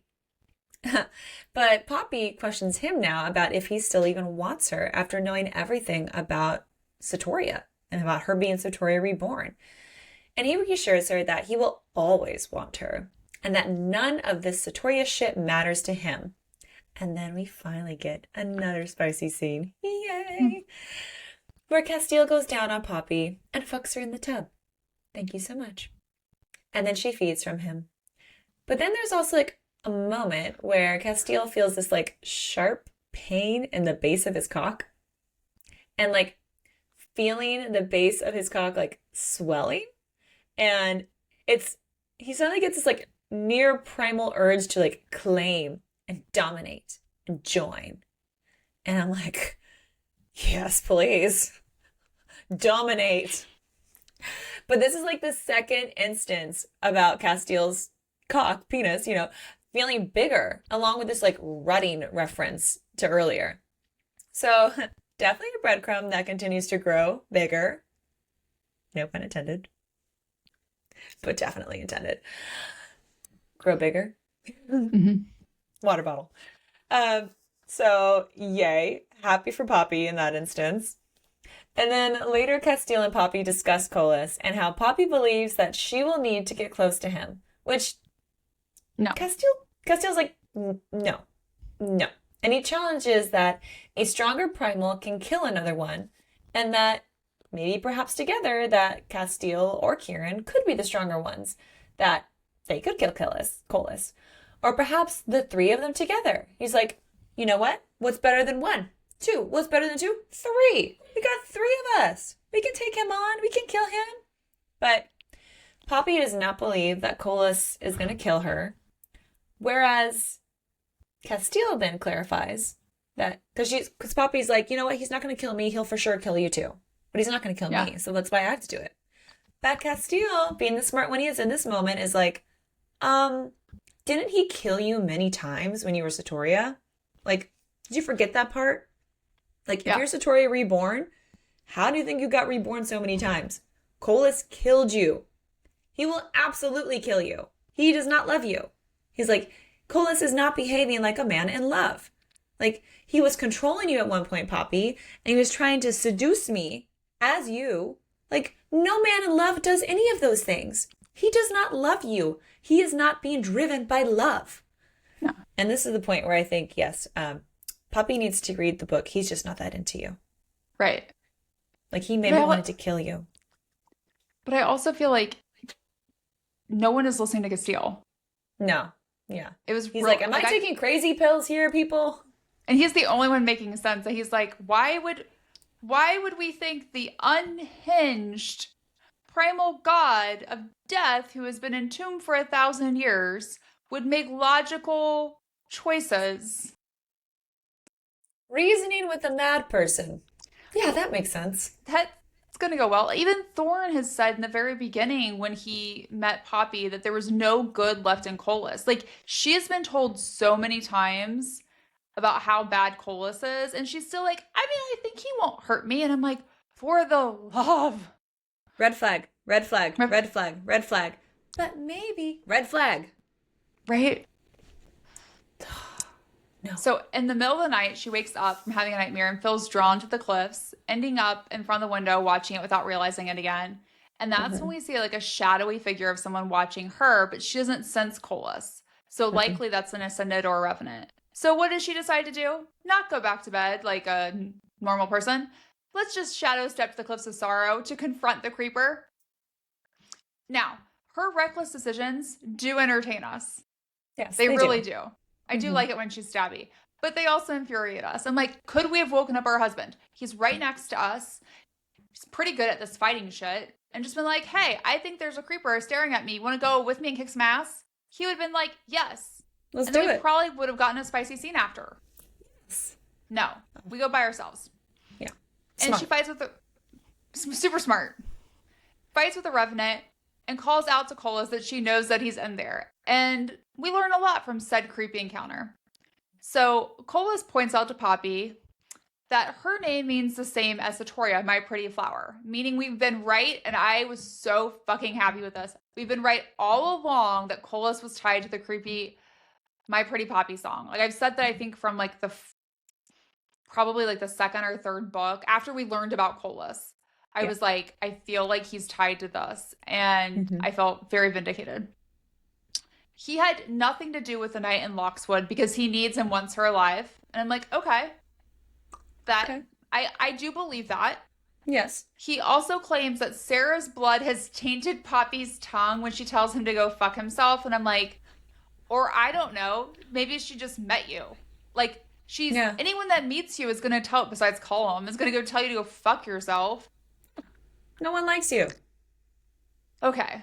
Then he says her blood tastes like honeydew, and I was so angry almost through the book. And I was like, oh no, you fucking didn't, Colas.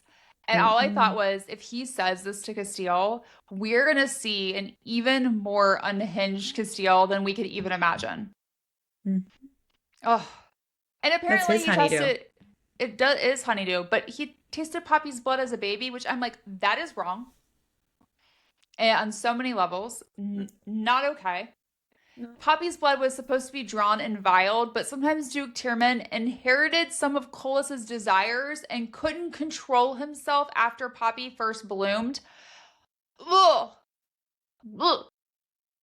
He alludes to them feeding from her vein where she had been taught not to touch. And he says Poppy liked it, and all I thought was, are you fucking kidding me? Like, you basically are not just feeding from her without her consent. You're sexually assaulting her. As a child, well, at this point, I think it's like after she blooms, so I guess after puberty. But I assumed it was around like 13, 14. Still, like that's like still, you're a child. Like, you're a child. No. Ew. Oh. No. Ugh. Ugh. Gross. All of the lessons Duke Tierman gave Poppy were all the Duke and not Colas. And I'm like, I don't know if I believe you because you treated Sera pretty shitty when she disobeyed you. Like, you hung her by chains. So I have a hard time believing that you weren't okay with the Duke Tierman, like, beating the shit out of her. Yeah. It's like, I believe Poppy, you also did that too. Or at least we're fine with it. Yeah. Poppy makes it clear that she's going to kill Colas. And I'm like, there's a list, girl. There's a list of people that want to kill Colas. He has zero reaction to anyone saying they're going to kill him. He hears it all the time. Yeah, he's like, Then the Revenant, who is actually like, was pretty incapacitated while they're having this conversation, has healed at this point, attacks Poppy, cracking their heads together, throwing daggers at her. And then Poppy feels a powerful, old, vaguely familiar presence that fills the meadow. Fucking Attes has come to play. And I was like, ah! And you guys, we love him. We love him. At first we weren't sure, but now we do. Yes. We did hate him at the end of A Light in the Flame. We did. But he deserved it. He took Sera to Colas. I mean, yeah. I mean, like, I get did a naughty thing. But he did a naughty thing still.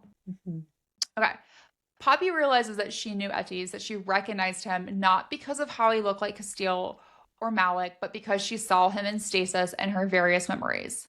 And then fucking Colas makes a comment to Attes about, just like you kept telling yourself that you're not in, and then he gets cut off by Attes. So we're assuming that Colas is going to say something about Attes being in love with Satoria. Poppy tells Colas that she's coming for him and uses her essence to kill the Revenant. So we know that Casteel can kill Revenant now, and so can Poppy. Can Kieran? Don't know. Assuming yes. I hope so. Well, if he'd use his powers, we would know. Right? Like, come on, like Karen. it's like he has a new toy and doesn't want to play with it. Yeah. He wants to keep it in the box. It'll lose its value. No. Exactly. It's not the 80s and it's not a holiday Barbie. Just play with the Beanie Baby, okay? Just do it. Just play with it. No one's buying those today. No one's gonna get it. Attes also seems surprised that an ancient bone doesn't burn Poppy's skin. And then he calls her the primal of incredibly foolish actions. And she is not wrong. He's not wrong. It's He's not 100% wrong. true. It is true. He chastises her for going out there by herself, given how powerful Colas is. And then Poppy comments, I already have a husband, and then cuts herself off because she's unsure of how to refer to Kieran. And I'm like, okay, this is now another reference to What is Kieran? what is Kieran? A wolf daddy? And you have to remember that in the beginning, when they meet Attes, he tells Casteel, you need to figure out what you and the wolf are, especially you. I think it's more than just like what your powers are. Yeah. Then Casteel shows up because he's once again willed himself to wherever Poppy is. And him and Attes, like, they basically poke at each other. It's like poking the bear. Like, constantly. I really am like, why are you have so much animosity towards each other from like day one? Yeah. Yeah. Attes doesn't believe Casteel is taking care of Poppy given the situation. Mm-hmm. Okay. You don't know Poppy. Yeah. Poppy is reckless. We just called her the primal of incredibly foolish actions. Yeah. Casteel wouldn't want her to do this. But also, she does whatever the fuck she wants. Casteel retorts back by saying Attes is old. Also not wrong. They threaten to kick each other's asses. And then Reaver shows up. He's like, some shit's about to go down. Like, and I'm like, so you couldn't have showed up earlier?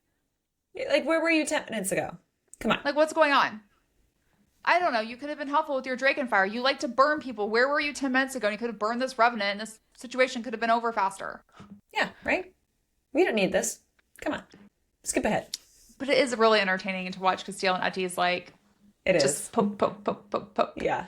Because I'm just like, you guys are so similar. It's not even funny. I know. But also, why do you poke at each other so much? Like, there is this built-in like animosity between them that does, specifically on Casteel's side, that doesn't make sense. Yeah. Well, it doesn't make sense based on what we've been told so far. Yeah. It will be revealed, I'm sure. So now Casteel, Kieran, and Attes have to meet up to discuss the strategy for going to Penstirth after the public address.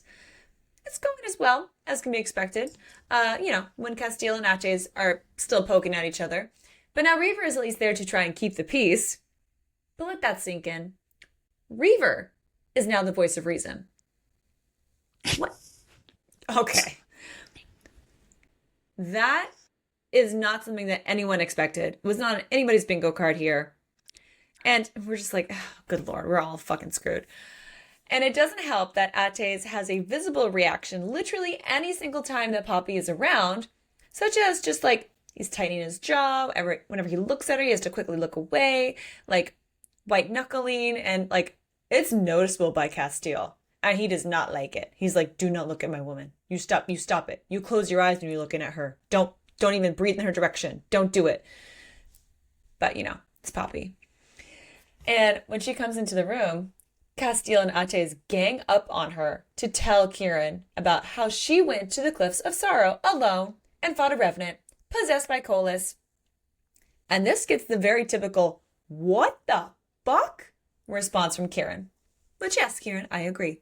Because Kieran's just like, Poppy, come on, man. Like, he's the disappointed dad, honestly. Here, he's just like, do better.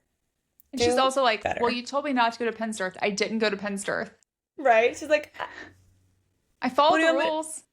Technically, he's just like, God damn it, what am I going to do with you? What the fuck? I honestly felt like this is like with my kids. We're like, well, you didn't tell me I couldn't do that. And I was like, no, but logic should have.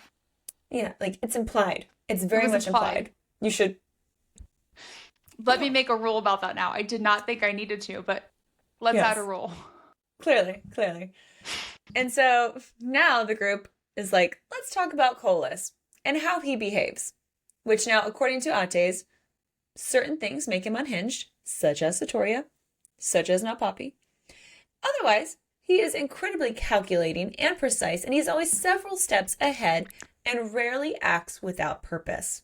He plays chess. He's a chess master, basically. And he becomes unpredictable now when it comes to Satoria, which is a weakness for him.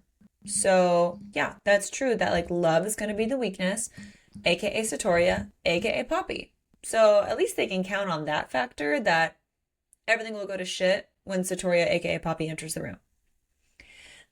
Attes also claims that Nyktos, Ethos, and Callum can make him become unhinged too. So we've definitely seen some instances of Colas becoming unhinged when dealing with Nyktos and with Ethos, but there wasn't really anything in the Flesh and Fire series where Colas seemed to act out because of something that Callum did or was like done to him. So I don't know, Attes, what else do you know about Callum that has not been shared yet? Unsure. Attes also then makes a comment about how the blood treaty is now off the table at this point. So basically, all the primals could enter the mortal realm, but they're weakened and would have to be very careful. So it's an interesting comment that could just be reiterating how the blood treaty would weaken any primal that like wasn't born in the mortal realm, but also makes us question if there's something else that's about to go on with it. Like, why are we bringing it up again? Right? Yeah, it's like, Yeah. Yeah. Okay. Then Attes tells them all about Colas's vellum, Naberius, the essence of a draken, or of a dragon, sorry, not a draken, a dragon. Oh, yeah. Mm-hmm. And Reaver mentions how Sera's vellum is the same, which causes Poppy to get so fucking excited. She's like, I'm gonna have a dragon! I'm gonna have a dragon! Like, yes! And then it's like, whew, deflates, because she realizes since she doesn't have a court, she doesn't get one. And I was like, that was rude. Ooh. That was rude. Ooh. So Casteel tells her she gets to have him and Kieran instead. And I mean, like, if we're talking about the joining, then yes, the two of them are way better than the essence of a dragon. She's like, but dragon. But dragon. Dragon. Right? Yeah. She's like, you get to shift before me. I can't shift, and I don't get a dragon. And I have a creepy old man, like, stalking me. He's like, but baby, you get me. And she's like, okay. Yeah, but I also want this too. But when dragon. But dragon. But dragon. Same girl. I know. Another tidbit is that Naberius can't be killed unless you kill Colas or cut off its head or take it out with enough ether, which could only be done by a very powerful primal. And Attes doesn't think he or Sera could kill Naberius. And he also makes a comment about how he thought Seti would be better served in the mortal realm while he was in stasis. Even Kieran comments about how all this is vague as fuck. And he's like, yeah, great. If Kieran is telling you're being vague as fuck, you're being really fucking vague because Kieran is usually vague. Kieran's the king of vagueness. So Poppy doesn't get a dragon. Naberius basically can't be killed. Yeah. Great. Cool. That's great. Goodness. Love seeing him in Born of Blood Nash and how that went down. No one really knows or wants to say how Seti ended up in the mortal realm. But, you know, it all worked out. And I'm like, there is more to the story. Why was Seti in the mortal realm? Why was he meant to be with Casteel? It was more Attes than you just wanting him to look over Casteel. Yeah. So then Casteel, who has been like fuming at Attes, right? Like during this conversation, because Attes is staring at Poppy and how dare he? He calls him out, and Poppy mentions that she saw Attes while she was in stasis, and Attes claims he would never hurt Poppy and admits that he knew Satoria. And Casteel pushes on, what type of relationship did you have with Satoria? And Attes is like, we were friends. That's all we ever were. But Casteel doesn't believe him. In Casteel's mind, Attes didn't intervene enough on Satoria's behalf in the past. And Poppy assumes there has to be more to the story. Casteel is confident he won't like that part either, if they ever find it out. But Casteel promises to try and get along with Attes. And I would just tell you, based on how the rest of this book goes, he does not try very hard. No. He's like, I will try, meaning I won't kill him. Like, too much, because he's a primal and he can regenerate himself and go into stasis. Yeah. So, like, I won't make him dead. Mostly dead, maybe, but not dead. Yeah. Mm-hmm. I will make him bleed. Too much. Yeah. We're like, great, cool. But now it is time for the public address. so much shit goes down. And again, don't believe anybody's dead. Did not see this coming. No. So Poppy is now thinking about talking to Casteel regarding the future of the kingdoms and who should rule them, but decides maybe that's a conversation, we'll leave it for later. Yeah, better left for a later time, maybe not right now. Interesting about that thought is she seems to tie it to a comment that he makes about her being incredibly violent, but she clearly still feels like unfit to lead after all she's accomplished, and likely worries that like what she's going to do now with her new powers. And I'm like, okay, yes, she can be violent, but I think also we know that Casteel can be violent. So Right. I think you're thinking in two forms of like both of you have tendencies to be violent and both of you are unpredictable at this time. But she's just like, I don't think this is a conversation to be having right now about any of this. So again, she doesn't know what the hell is going to happen with her new powers, what's going to happen with his new powers. Talk about it later. Because that's going to work, right? Yeah. We'll worry Plenty of about time. this later. When shit really hits the fan, that's when we'll talk about it. Future Poppy's problem. Yes. Let's not have a plan for now. Okay, great. So then Poppy and Casteel come across Vanetta and Emil having a private conversation about what might happen to Emil. And that might involve something that eventually might get broken of Emil's. Or, or guess is that they were talking basically about how Kieran might react about finding out that Emil is fucking his sister. Yeah. And Casteel's like, you know what, Kieran? Something definitely worse than breaking your dick is what's going to happen when Kieran finds out about this. He's like, you were so fucked, buddy. I cannot wait to see it. I can't wait to see it. Cannot wait. Yeah. So, yeah, that's going to be a fun time. And now we see Tawny, and she seems to be getting along rather well with Gianna. Get a strong impression that they're more than friends at this moment. Which, again, I'm kind of happy for that. I'm very happy for you, Tawny. I hope you can find some happiness. And Yeah. Gianna, too. Like, she's had a rough go. And Valen tells Poppy that he spoke to Malik about his ancestry. And Malik already had suspicions. And I'm curious about why. Like, what do you mean you already had suspicions? Like, what Right. led you to those? What are you What not do telling you us? know? What do you know? What did Millie tell you? I'm sure she told you something. And then Poppy also tells Valen that she understands why Eliana lied about Isbitch. And she's not going to hold any grudges. But she doesn't think that Malik or Casteel will hold grudges about anything either. I'm like, that's a bit optimistic. Have you met Casteel? A little bit. He holds nothing but grudges. So you see how he acts towards Attes? Like, come on. He's going to hold a grudge. So they now plan to use the town halls to bring up how the Ascended will be handled moving forward. Okay. We'll see how that goes, right? It'll be So fine. it'd be fine. Malik and Helena have already started speaking to the Ascended that they believe will be open to living like the Unbound. So I'm like, okay, this is a good sign. Progress. That could work. And now we have some torches that are automatically being lit in the Sun Temple. And based on the smell of fresh lilacs, Poppy knows it was Sera. So she's like, aw, Grandmama's with me. Yay. So that's kind of a nice little thing going on for Poppy, that she's like comforted by Sera's presence in a way. And then we see some draken flying in the sky that is scaring the absolute shit out of people. And it is none other than Aurelia, Neith, and Reaver just flying around, landing on the spires, kind of enjoying themselves, honestly. Reminds us a lot of what Nektos did in the Flesh and Fire series at Sera's coordination. We're just like, come on, guys. Like, I know you have drakens. Do you need to fly them around and scare everybody and make them poop their pants? Yes. Yeah, we do. Yeah, Absolutely. we do. Yeah. And so the crowd literally like bows before them because they're like, oh, Poppy's coming out, like, ah. And they're also like, if we don't bow, maybe we're going to get fucking killed by a draken. I don't know. So, but we all know how Poppy feels about that. She hates it. She's like, please don't bow. Please stop. She's like, you may rise. Please don't bow. But then suddenly there's a shift. And like a weird kind of like uneasy feeling is being felt in the realm.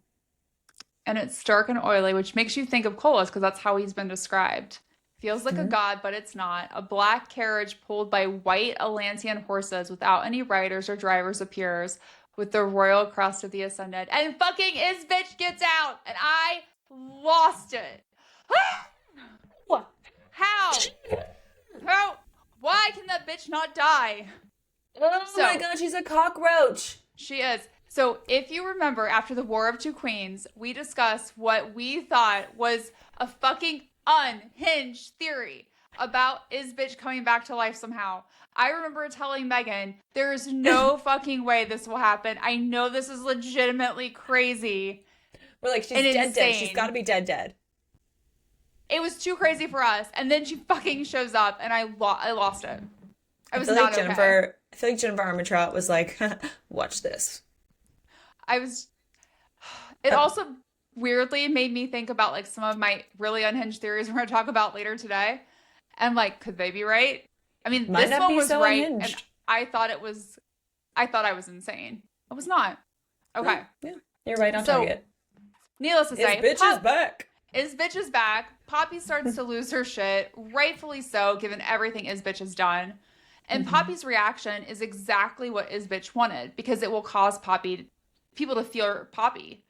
Val and Attes show up trying to help calm Poppy down. Attes makes a comment about telling her to calm doesn't usually end well in his experience. And I'm like, well, it doesn't end well in my children's experience either when I tell them to calm down. But I'm like, there's more to the story there. Like, What have you told Satori about calming down the past? How did it go? I need a book about it. I have lots of questions. Poppy forces herself to calm down, realizing that she doesn't want the public to fear her like they currently are. Weirdly, Poppy thinks Isbitch still smells like roses, which was the scent that she had when she was alive. If we are assuming she is back from the abyss, shouldn't she smell like stale lilacs?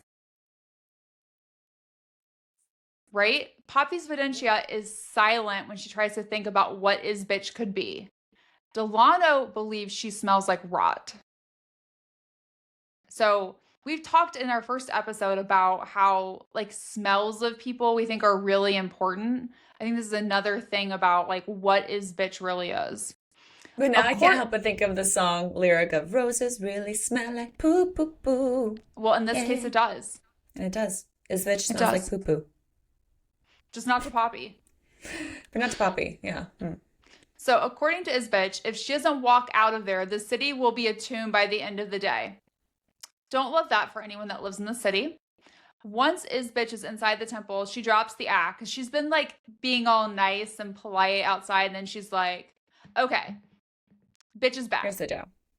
Allegedly, the true king resurrected Isbitch, and Attes is supposedly why Isbitch is there.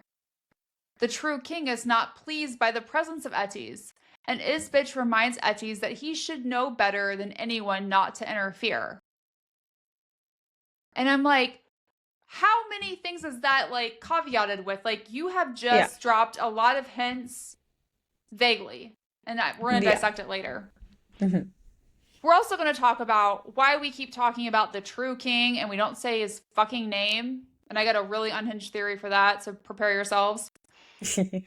Isbitch also mentions about Kolis making Attes a promise that he has yet to fulfill. And the only promise we know of that we have read is from earlier in this book when Kolis promised to kill everyone in Attes' bloodline, starting with Casteel. So it's very possible there are other promises. I also want to know if that promise, because it was made by like Attes, his like will, like when he was in Poppy, is that a promise inked in Attes? Like, is that like a promise that is like made permanent? Yeah. Or does like the primal have to be in a body or themselves to do it? What are the rules? Because what are the rules here? Because she uses the word promise, which to me, if a primal makes a promise, right, like to another primal, okay. It's gotta happen. It's going to happen. Isbitch also knows about the plans to march their armies to Pinsdirth, definitely confirming our theory that there is a mole in the group. Isbitch confirms it's the same person as always, meaning it has to be someone who was present when the plans for Oak Ambler were discussed earlier in the series, as well as the plans for Penstirth. So if you were asking, why were we listing out all of the names of who were attending all of these fucking meetings earlier in this episode, this is why. Because someone is the mole. Someone is the mole, and we have some receipts on who we think it is. Uh-huh. So the Isbitch also can't seem to sense the ether in Casteel, and Poppy's Videntia confirms that demigods can't normally sense the essence. Great. According to Isbitch, Colas wants to speak with Poppy and would love for Casteel and Kieran to come. And Attes. They have until noon tomorrow, or the city will be owned by the dead. Great. Like, no. No, thank you. Already, like, Poppy and Casteel and Kieran are like, fuck that.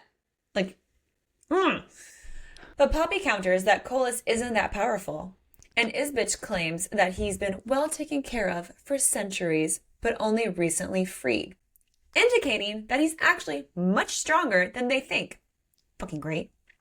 Isbitch also claims that a fate will be there to make sure the conversation remains appropriate, saying Attes can confirm how things are done, which we all remember when the fates interfered last time.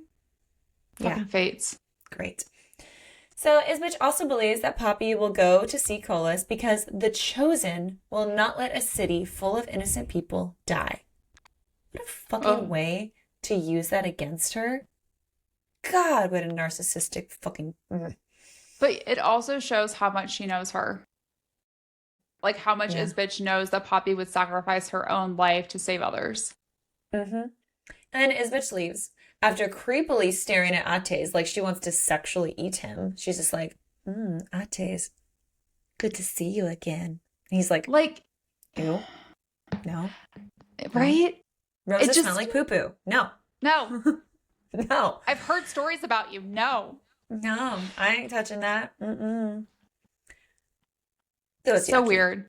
It's so yucky. I'm also like, why were you looking at, I don't know. Okay. So Poppy's initial reaction is to shadow step to the Elysium to find out from Nyktos if Isbitch's soul is in the abyss, or if she was somehow brought back to life by Colas. Yeah. Unfortunately, Poppy is unable to create an opening to the Elysium, so Casteel tries, because he's like, oh, I got you, and he has the same experience. Then a tear opens up, and Thorns shows up. He's just like, hi! Back again. Hi, everyone! Hello! Hello! Just his head, though. His head and shoulders. Like, hey! Thorn seems to know everyone's names and says he's going to pretend like he doesn't see Attes there. He's just like, you're not here. I don't see you. Okay. Couple of things interesting about this. His gaze is locked on Casteel. It may not be something that you notice at first, but it's a breadcrumb. We're going to talk more about it. He makes it very clear that they can't enter the Elysium because it's a one-way realm now, meaning you must be the queen or born in the Elysium, which means only Attes could return. That's really important for the end of this book, you guys. Yeah. Colas It's funny because he's just like, are you trying to get in here? Sorry. Access denied. You can't come in. Access denied. Nope. Can't come in here. You don't have the cool kid club card. Nope. I don't think I want to be in that club. No. I don't want to go anyway. I'll start a new club. Bye. Exactly. And you can't come. Colas is trying to pay a visit to the Elysium, probably to get revenge on Sera. And if the RA drop the wards, then he'll be able to get in. And that would be bad. Oh, that would be very bad. I mean, yes, it's also bad here. Yes. Thank you for your help. Yeah. Thorn also refuses to talk to Nyktos on Poppy's behalf because that would be interference. Yay for the fucking balance once again. Great. As if the Fates / Ancients haven't interfered enough. Yeah. And then Poppy questions how the RA are putting up a ward to protect the Elysium isn't interfering. Huh. Great question. Because they put the ward up to protect themselves. Selfish bastards. Selfish bastards, as she called them earlier. And then here's the other thing that makes me wonder, who are they protecting themselves from? We're led to believe it's Colas. I don't think it is. Mm-mm. Because if you remember when she first talks to them at the beginning of the book, after everything happens in the continents, they're fearful of Casteel. Okay. And then Poppy thinks that Thorn's chuckle sounds eerily familiar. I think it does too. I wonder why. Thorn also claims the words aren't just because of how cowardly and selfish the RA are. Great. Sera is also in trouble because she did something she was not supposed to. She's not harmed, but she's in a timeout. Okay. What is this adult timeout? How do I get one? Get an adult timeout, please. Like, do you register? Is there a fee? How do I sign up? Because is there a subscription? I would love to get in that Can it be recurring? Yes. That's like the credit card charge I'm totally fine with every week, every month. Mommy's in timeout. Is there a Brooke Williams there? Can I get a massage? Exactly. Great. Oh, man. So Thorn literally just mentions that Nyktos was not pleased, but he won't tell Poppy what Sera did. But we can assume, like, it's because she came to visit. Probably. And probably told, right, Poppy about Satoria. Yeah. It's like, oh, that little thing that you weren't supposed to know? Yeah, Sera's in trouble because of that. But Sera's like, worth it! So, Casteel then notices that Thorn has been staring at him without blinking, which caused shadows to appear along Casteel's face in almost the same pattern and area as Thorn's. And when Casteel questions Thorn about it, he's like, oh, do you like what you see? Thorn answers, I betta. And there is a reason that he's been staring at Casteel, but he doesn't say why. So then Thorn asks if he can call Poppy yet, and she's like, no. And it's like, okay. And it makes it clear that there's going to be a next time. And he's like, okay, I got you. Next time. And Thorn also tells Attes to keep quiet about what's going on. And then he leaves. And we're just like, okay, wait. So he's obsessed with trying to get on Poppy's good side and call her Poppy. And he wants Attes to shut the fuck up about everything. And it's like, and he shouldn't be there. But makes it clear that there's going to be like a next time. Because he's like, all right, maybe next time that you'll let me do this thing. It's like, again, you're just not telling us anything, which is so rude. And we learned that besides Thorn, Holland, Lyrian, and Aiden, there are actually 2 more fates that Attes knows of, but he can't share their names. Great. And I'm like, are these the same other fates that Sera knows of? Or are they different fates? I'm doing math right now, right? Like, yeah. And how many can we die? Kill? Yeah. These are important questions. Yes. Okay. The Shadow Council, minus Perry, Tawny, and Reaver, with the addition of Valen, Hissa, and Attes, discuss the potential mole. And I'm like, and they're all like, maybe it's Mira, Gala, or Aelard, possibly more than one. And I'm like, I love you, and I love how naive all of you are. It's one of you in this fucking room. Yes, it's one of you right there. Perry. Or, well, Perry's not in the room. Oh, that's right, he's not in the room. Well, maybe he's not in the room, but like, it is one of you in the tight inner circle. It's not fucking Aelard. So Valen finds it hard to believe that any of them would create this level of treason, but he promises to find out. He also mentions that Alistair belonged to the unseen and the significant history there, which makes us question once again, which we theorized before this book came out, that we're going to see the unseen again. Also interesting that we have the unseen and the unbound. I know. Now, it's time to talk about this little baby cola situation. Yeah, fucking in. Back to that. So Isbitch claimed a fate would be at the meeting with Colas. Attes comments that normally a fate delivers that message. Red flag number 1. Yeah, it's like, this is already not going to plan. No. Attes doesn't know if Poppy being a primal of a court, like not being a primal of a court, changes things about a fate being present, and her evidentia is silent on that topic. Great. Attes clarifies that Poppy's presence was requested at the meeting with Colas, but he would love it if Kieran and Casteel joined, which means none of the rules about a fate's presence apply to Casteel or Kieran because they were not technically summoned. And so I'm like, okay, we're like, it feels like you're in law school and we're like dissecting every word of a contract.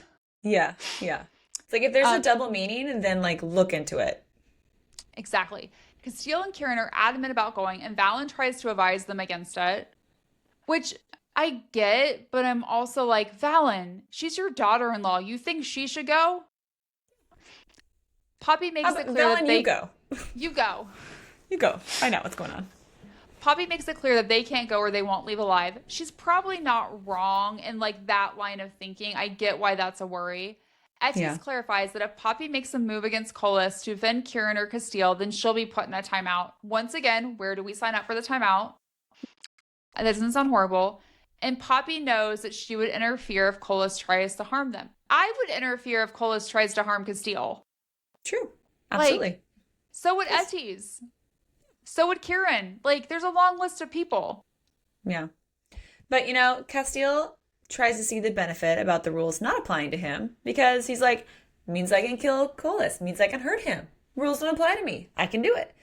Attes says, you know what? I'll go with Poppy. I'll plan to go with her because her goal is to kill Colas, and knowing that she will likely end up in stasis as a result of it because it would go against the rules, supposedly. And so she knows that Casteel and Kieran would literally lose their shit once the fates put Poppy in stasis, and she's not going to let that happen. So she's like, I'm going to go kill Colas. Attes will be there to help me afterwards because you two would lose your fucking minds. Not wrong. And Poppy's like, I don't want to have to worry about you guys while I'm there to kill Colas, which sounds like a very mom thing. We're just like, you know what? I don't want to worry about you guys like running around, causing trouble while I'm trying to do my meeting. Okay. So why don't you just stay at home with the babysitter? It's just like fucking A. And again, Casteel now questions if a fate is actually going to be there. He's like, how do we know this is real? This feels sketch already. I mean, Attes even said a fate is supposed to be one to deliver the message and strike one. So how do we know fate's actually going to be there? I don't believe Isbitch. Why should we ever believe Isbitch? Right. We never should. Never believe her. And Poppy's also, again, so blind to the fact that Colas does not love her. Because she's like, Colas isn't going to kill me. He's not going to hurt me, but he'll kill you, but he won't kill me. And Casteel's just like, what the fuck, Poppy? He brings it up, how Poppy doesn't think him and Kieran also would be able to even control themselves. He's like, is it me that you're worried about? Or like, what is going on, Poppy? So he pushes her basically on how she doesn't trust him again to do the right thing. And then he drops the bomb about knowing that Poppy asked Kieran to put her in the ground if things went to shit and she lost control, and that she didn't ask him. And Kieran's just like, out, everybody out, everybody out. This is the biggest bomb that could have been dropped. You all need to leave. Shit's about to go down. Mother and father are fighting again. Mommy and daddy are fighting. Yes. Mm-hmm. Finally, Poppy understands all of Casteel's comments about the trust, the weirdness between him and Kieran, etc. Honestly, it was a heartbreaking scene to read because Casteel is devastated by this situation. So I think I know we've talked about this, there have been lots of strong opinions about Casteel's behavior in this book. Mm-hmm. And I feel like it's led up, every book in the series has led up to this point happening for Casteel. Because you have to think about it. His life, he was not a good person before he met Poppy. She made him become a better man. And then to learn that the person he thought that trusted him, that saw him as her home and made him want to be better, may not believe those things. Like, may not trust him. May not trust him. That's what his entire life has been built on. Yeah, that foundation just got ripped out from under him. It did. And so it's a really, really big deal. Now, is there a truth that Casteel cannot control himself around Poppy? Yes. Yeah. Both like sexually sometimes, most of the time, mm-hmm. when she's in danger. The same thing when he's in danger, she can't control herself either. Mm-hmm. She might be a little bit more reasonable than him. But not much. Not much. Right? Isn't that one of the reasons why she doesn't want the two of them to go with her to see Colas? Yeah. Because she said, if Colas hurts you, I won't be able to control my reaction. Yeah. She's being honest. She is. So about that. About that, while Poppy does apologize for not telling him about her request to Kieran, she also wants Casteel to stop lying to himself about how he would react in certain situations that involve her. And this is when Casteel makes it clear that no one knows what Colas feels now, and he doesn't believe that Colas is still in love with Satoria, which means it's possible he will try to kill Poppy. And then Poppy decides it would be a great time to remind him that Attes will be there. And I'm like, not the right thing to say to Casteel in this moment at all or ever. Don't mention that the guy who is obsessed with you will be there to protect you. Right, great. I feel better. I feel so much better knowing that. Great. And and Casteel's like, Attes is in love with you.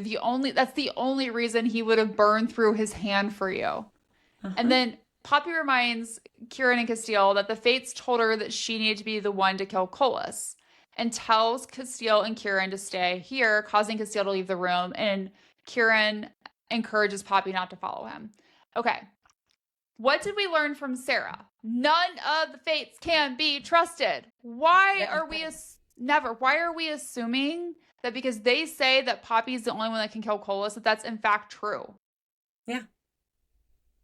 Why? Weirdly, Kieran hopes Attes is in love with Poppy because it makes Kieran feel more confident about Attes protecting her. And I'm like, I mean, I get what you're wrong. You're not wrong, but we doesn't help the situation. No, we do not need that complication. Yeah. That wrinkle is not needed right now. Mm-mm. Kieran tells Poppy that she should go feed before she goes to Penstarth, and she shrugs it off. Instead, she tells him to go talk to Casteel to hopefully help the relationship between the two of them. And then Poppy decides to summon a fate, and Thorn shows up again. Poppy asks for a favor. Hello, how's it going? And he's like, are you trying to come in here again? Because it's not going to work. And she's like, I need a favor. And Thorn says he knows what it is before she even says it. And it's to prevent Casteel from traveling to Penstarth. He's like, but a favor is not for free. So she would owe him a favor in the future. And then Thorn questions her again, do you really want this? Is this what you really want me to do? He cannot come to you there. And she confirms it. And he looks very disappointed before he leaves. I was disappointed. Yeah. And he's just like, that's your choice. And then, boop. And I'm kind of just like, uh-oh, what did you do? Poppy, this may not have been the right move. Ugh. I don't think it was. No. So the plan for meeting with Colas now is for Poppy and Attes to go to Penstarth, while Reaver and Aurelia fly towards Penstarth just in case things go poorly, so they can kind of also be nearby. What are they going to do? But yeah, it's okay. I guess it's good to have backup, but in this case, it's Colas, so you're fucked. I know, right? And they have spears that are spears that can kill dragons. Yeah, Thad's not a good idea, bro. Not a good idea. Been there, done that. No thanks. Still healing from this wound. Not fun. I would not recommend. 0 out of 10. Poor Thad. Yeah, poor Thad. So Poppy, again, is she's like, all right, guys, game plan. I know I need to get close to Colas, but she's like, but she doesn't want to get into that in front of Valen, who is also now there with her and Attes and Reaver. So she's like, I can't talk to my father-in-law about how I plan to try and seduce Colas, because that'd be awkward. Well, so, yay. So Attes' plans now are to basically tell Colas that he's there, but that he doesn't trust Colas, and pretend that he doesn't know why Poppy was going to offer herself to him. Sure. That's going to go over well. Okay. And according to Attes... It's the worst plan. It's the worst. It's terrible. Because according to Attes, once Colas is killed there's going to be a long quake and some level of destruction, likely limited to Penstarth, but there'll be shockwaves that probably won't lessen until Nyktos finally ascends as the true primal of death. Yeah, okay.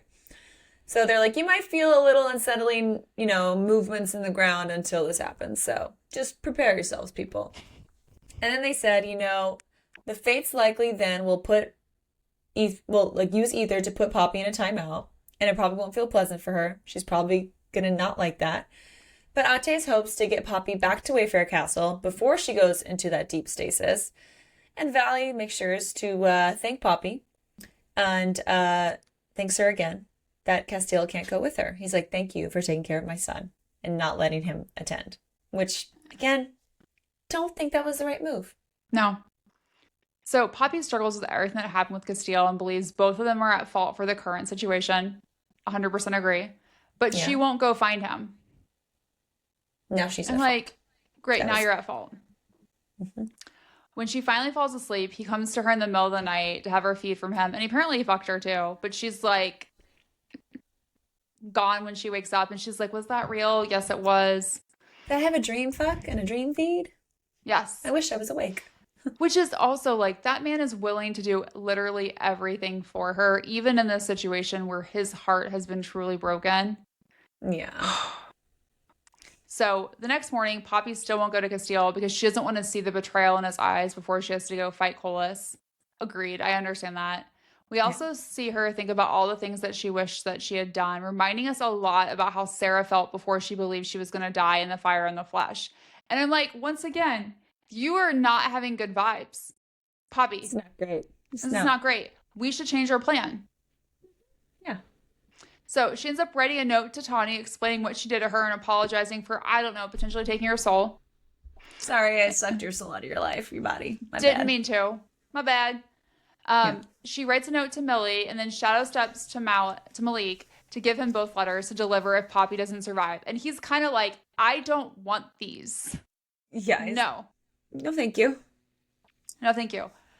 What's interesting is, so I had brain surgery like a decade ago, and I recorded all of these videos the morning I had brain surgery for like my husband, my kids, my parents, etc., in case something happened. And when I gave my husband my phone before I went into surgery, I was like, hey, FYI, in case something happens, like there's a bunch of videos on my phone. And he watched them while I was in surgery. I know. So just throwing that out there, this is what I thought of. And I was like, if he's like my husband, he's like ripping them open, like reading them immediately. What did she say? Pretending like he doesn't, like, because my husband was very much like, I don't want them, right? But then totally did. Anyways. So, where's my video stuff? I'm just kidding. Yeah, great question. I don't know. Okay. I would do one I'm for glad now. You lived. I'm glad you lived. Glad you're okay. So Malik asks Poppy to bring Millie back if she sees her in Pensnorth. And I'm like, why do we keep thinking Millie's in Pensnorth? Like, Millie's doing Millie stuff, which we find out later. And he reiterates that Poppy needs to come back because he can't lose Casteel, like knowing that it would destroy Casteel if something happened to her. Additionally, this could mean nothing, probably means something, but we want to point it out because it might be a breadcrumb. When Poppy sees Malik, he's shirtless. Thank you. He has dark ink covering almost the entirety of his chest. She feels like she recognizes the hands and a face, a familiar face. He has a tattoo of someone on his body. Who is it? Why do you have a tattoo? I don't know.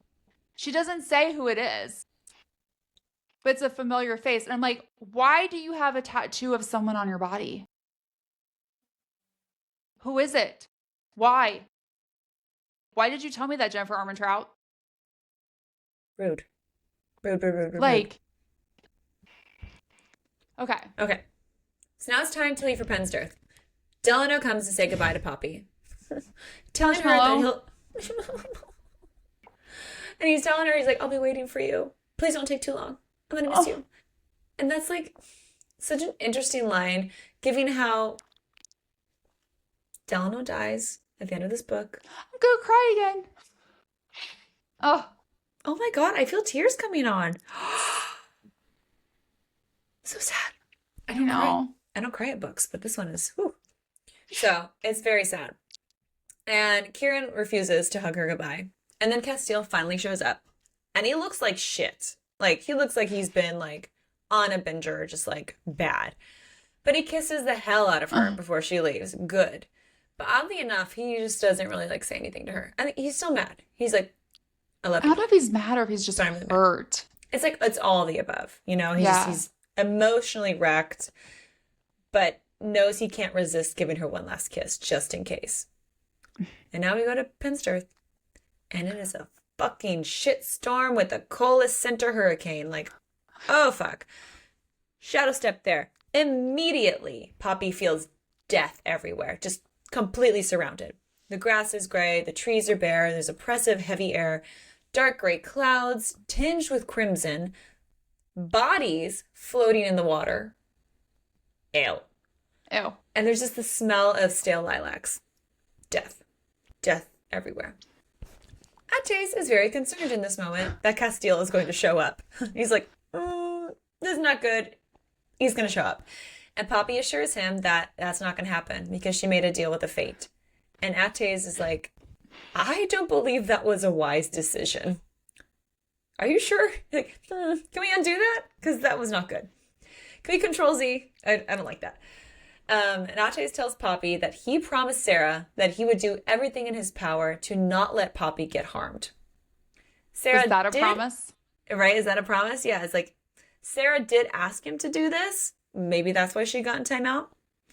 But he would have done it anyway. He's like, even if Sera never asked me, I will do everything to help you. Because he knows how important Poppy is to Sera and to Nyktos because she's their grandchild. But not because she's Satori reborn. Like, that's why they love her. But he loves her because she's Satoria. So Attes then goes on about how Sera and Nyktos didn't want this situation for Poppy and that they would switch places with her if they absolutely could. And Attes makes it clear that if things go south, that they need to get the fuck out of there and that she can't fight him on it. He's like, please let me do this. Attes then shares how he met Satoria and that when Colas brought her back the very first time. So Colas originally had trusted others to be around her back then and trusted other people to guard her when he couldn't be the one to do it. And Attes was actually one of those guards. So that's how he originally met Satoria. Poppy then questions, why didn't you do anything then? Why didn't you help her then? And he alludes to the fact that he did, but he can't really share exactly what that was. We're like, why can't you tell me? Tell me now. I want to know. So Poppy talks about getting her scars from the Cravens and mentions Leopold, and Attes has a strong reaction. Another breadcrumb that Leopold is exactly who we think he is. My assumption is that Leopold is like Iris, one of Iris's middle names. Yeah, and that's right. how Attes like so quickly was like, oh. Attes promises to tell Poppy later about how he got the scar on his face, which we've been told originally in the Flesh and Fire series was from Colas when Attes' children were killed, which we don't believe is true. In true Colas fashion, there are bodies hanging from between the pillars, just like we saw in the Flesh and Fire series and the War of Two Queens, and some have white veils, just like Poppy used to wear. Fucking Colas. These are like his balloons, you know? He's like, welcome to the party. There's dead bodies everywhere. Ugh. Cool. Attes tries to get Poppy to calm down and touches her, and she feels a jolt of energy and odd sense of familiarity. He reminds her that she's seen worse as Satoria and in this lifetime as Poppy. That is when Poppy realizes he's been watching her, and her evidentia flashes a large bird in her mind. And so did I go back and look at references of hawks? I did. I think that's why we got one of those scenes and visions of flesh and blood between Tawny and Poppy with the hawk. But he's been watching over her. In a non-creepy way, I'm sure. Sure. Attes tells Poppy that her getting angry is already fucking up the situation with Colas and wants them to go. But she promises and like, she's like, I'll lock down my emotions. And I'm also like, you had till noon. Like, what other option do you have? Right, yeah. It's like you got 2 minutes left on the timer. Yeah. So as usual, gods and Ascended are fucking in the room where Colas is. Not surprised by that at all.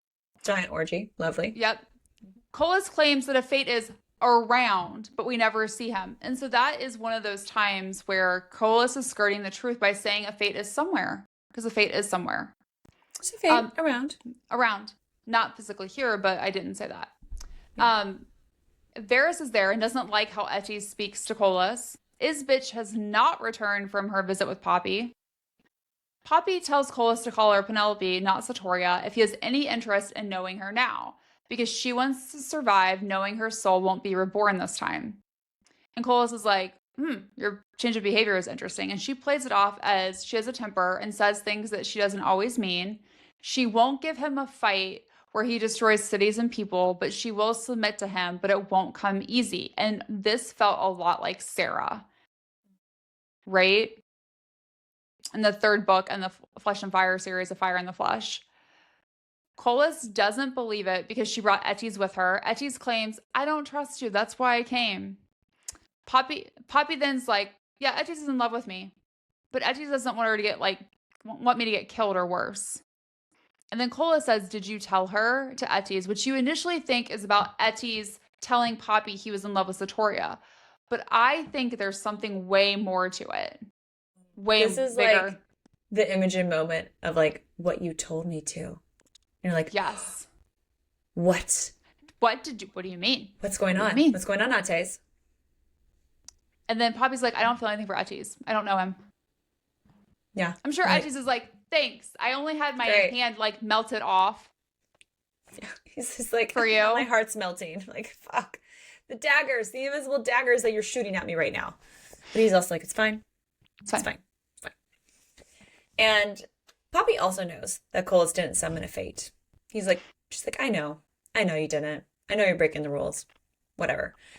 Colas has everyone leave but Poppy and Attes and starts calling her Penelope. Another breadcrumb that she's not Satoria to him anymore. Which is not great. No. Colas wants to know what Poppy will do to make him believe her.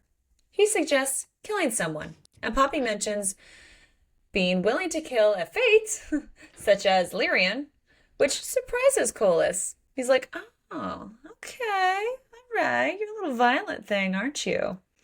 And Colas wants to know if Poppy would let him fuck her in front of Attes, which gets a reaction from Attes. And Poppy just claims, if he wants that, then he misjudged her. And Poppy is just like calling his bluff, basically. And Colas says he would never do that with a woman he loved. And those words chill Poppy because it reminds her of what Casteel has been saying all along, that Colas is not a man in love with Poppy. And I think that's when she's just like, oh fuck, what did I do? What did I do? And Colas claims Poppy is too good. And she counters that she can see goodness in others, but also wants retribution and can be very vengeful. Which is true. Our girl can be very stabby. True. But then fucking Colas kisses her. He's just like, let's test this out. And he like just grabs her and starts like sticking his tongue in her throat. And she stabs him with a dagger and uses her ether on him. And then Colas is basically fine because he's like, whatever. I get stabbed all the fucking time. Doesn't do anything. He's like, you stabbed me in the heart. He's like, he barely says ouch. He's like, it's a paper cut. Turns out he has actually had 1,000 years to think things over and no longer loves that bitch who helped to entomb him and that he's moved on, proving that Casteel was right, that he does not actually love Satoria or love Poppy. And now he simply wants revenge. And he wants what is inside of Poppy and promises to go after Casteel and Kieran and destroy them after he's done with her. So Attes is like, oh shit, things are going bad. Starts to open up a tear in the realm to try and take her way to the Elysium, but she gets out of his grasp. And Colas uses his essence and has basically destroyed Attes now, who has like stepped in front of Ether. And he took that hit that was meant for Poppy. Like literally like sacrifices himself pretty much in front of her. And Poppy honestly is not in any better shape. She's still hurt. Like it helped a little bit, but not much. And then Colas is just like, oh, look how Attes sacrificed himself for you. Like, look at you always forcing others to sacrifice themselves. Like, so fucking annoying. So then Colas talks about how Casteel is arrogant and reminds him of not just Attes, not even Ken, and then mutters something in the language of the gods that makes Poppy's skin crawl. Feels like a breadcrumb. We've been questioning if there might be someone out there that is worse than Colas. We are theorizing even more on this. Right? Good God. So Colas allegedly has plans for Poppy and Casteel. He wanted to fuck Poppy while he drained her and make Casteel watch. Now he'll have to make do with telling Casteel how Poppy screamed while he drained her. Ugh. And Colas plans to take her essence and her soul, and he'll be able to bring her back. Great. Great. Great. Poppy fights back, knowing that she's not strong enough to kill him. She hopes to hurt Colas enough that Kieran and Casteel have a chance to save themselves and as many others as they can. She continues to stab Colas with the dagger until he punches her in the face. I thought of like when Sera was stabbing Colas, like it reminded me of that scene. Very stabby. Very stabby. Colas starts to become more crimson bone and churning shadows with wings behind him. And then Colas stabs Poppy with Attes' ancient bone dagger, and she can pull the dagger free. And I'm like, okay, she did it. Colas starts feeding from her. It's incredibly painful, and she's dying. And then she starts to feel something powerful, cold, unyielding. She smells fresh air and citrus, a scent she vaguely recognizes. Before she passes out, she sees someone tall, face obscured by a helmet of black stone. We are going to get into theories and talk about the discrepancy that existed in the ebook that was different than the hardback and the audio version that mentioned the wolf. So don't worry, everyone. We'll talk about it. But this is the official thing that is in all three consistently now. So now, we're all just like, what the fuck? And turn the page. And we're back at Wayfair Castle. And Casteel is being a complete asshole, obviously, to everyone. And saying some absolutely horrific shit that he will probably regret at some point. And him and Kieran end up fighting it out. And Kieran says that Casteel is Poppy's weakness, which reminds Casteel of what Aiden said about becoming the fatal flaw in Poppy's armor, which doesn't really help. Because then Casteel feels clammy and feels like a tingling sensation along his palm before he descends into complete darkness, which I think is also like a metaphor. It's important to note, honestly, that what happened when Attes and Poppy were first struck by the direct hit of ether from Colas is like this exact moment. So like Poppy gets hit and then Casteel like faints and like feels that shit. So Casteel then comes out of this haze like approximately 10 minutes later and learns there was a large earthquake, much like when Rahar died, but way, way worse. And everyone initially thinks that Poppy must have killed Colas. That must be what happened. But Casteel knows that there's something wrong because he feels dizzy and has this like aching hollowness. And Kieran says he doesn't feel anything different. But then Casteel notices his marriage imprint has dulled. And immediately I'm internally screaming like, no, no, no, no, no, no, no. Don't tell me Poppy died. Don't you dare. Don't tell me the joining. I lose my shit. And Casteel then tries to go to Poppy, tries to will himself to her, but he can't find her mark. And it's different than when he tried to go to Penstirth and like that was blocked. He's just like, this is something else. This is different. And everyone's just like, Casteel, you need to calm down. Like, ooh. And he's just not having it. He's like, nope, I am not calming down. My shit is on the fan. It's through the roof. Not calming down. And if things aren't bad enough, Colas decides, let's show up and pay a visit. Great. Everyone, great. Super welcomed guest. Love this for us. Everyone starts hearing a song that causes people to jump off the building, reminds us to what happened in Born of Blood and Ash when Colas sings a song causing gods to jump off the palace in Empress's court. Casteel immediately knows that Colas's will can impact mortals and the wolven. Does that sound like the Videntia to you? Yeah, Videntia is not always good. Lizeth jumps to her death. Both Kieran and Delano reach for their weapons. Casteel shouts for his father where he tries to fight Kieran from stabbing himself. Casteel has to end up like slamming Kieran's head to the floor to knock him out so he doesn't keep trying to stab himself to death. And also, honestly, Kieran, you deserve that in this book. I mean, yeah. Valen is trying to do the same with Delano, who's already stabbed himself once. Colas shows up, looks like a fucking mess, kills Hissa without touching her. Colas uses his will to kill Delano, making blood gush from his mouth. Then Colas peels the flesh from Valen's face, snapping his spine and turning him to ash. The last words Valen utters before he dies is, "He will kill you," a threat to Colas about what Casteel will do to him. Then Casteel feels something dark, needy, hungry unravel inside him. He attacks Colas and drinks from him, continuing to beat the shit out of him, demanding to know what Colas did to Poppy. Whatever Colas sees in Casteel, he's surprised by and calls impossible. Then Casteel tosses Colas out of the window, and then Colas is gone. Oh my God. It's fine. It's fine. It's fine. Shit. And then everything starts to really hit Casteel. Like, the gravity of the situation is fuck. He realizes that Hysa, Lizeth, Delano, and his father are dead. They're gone.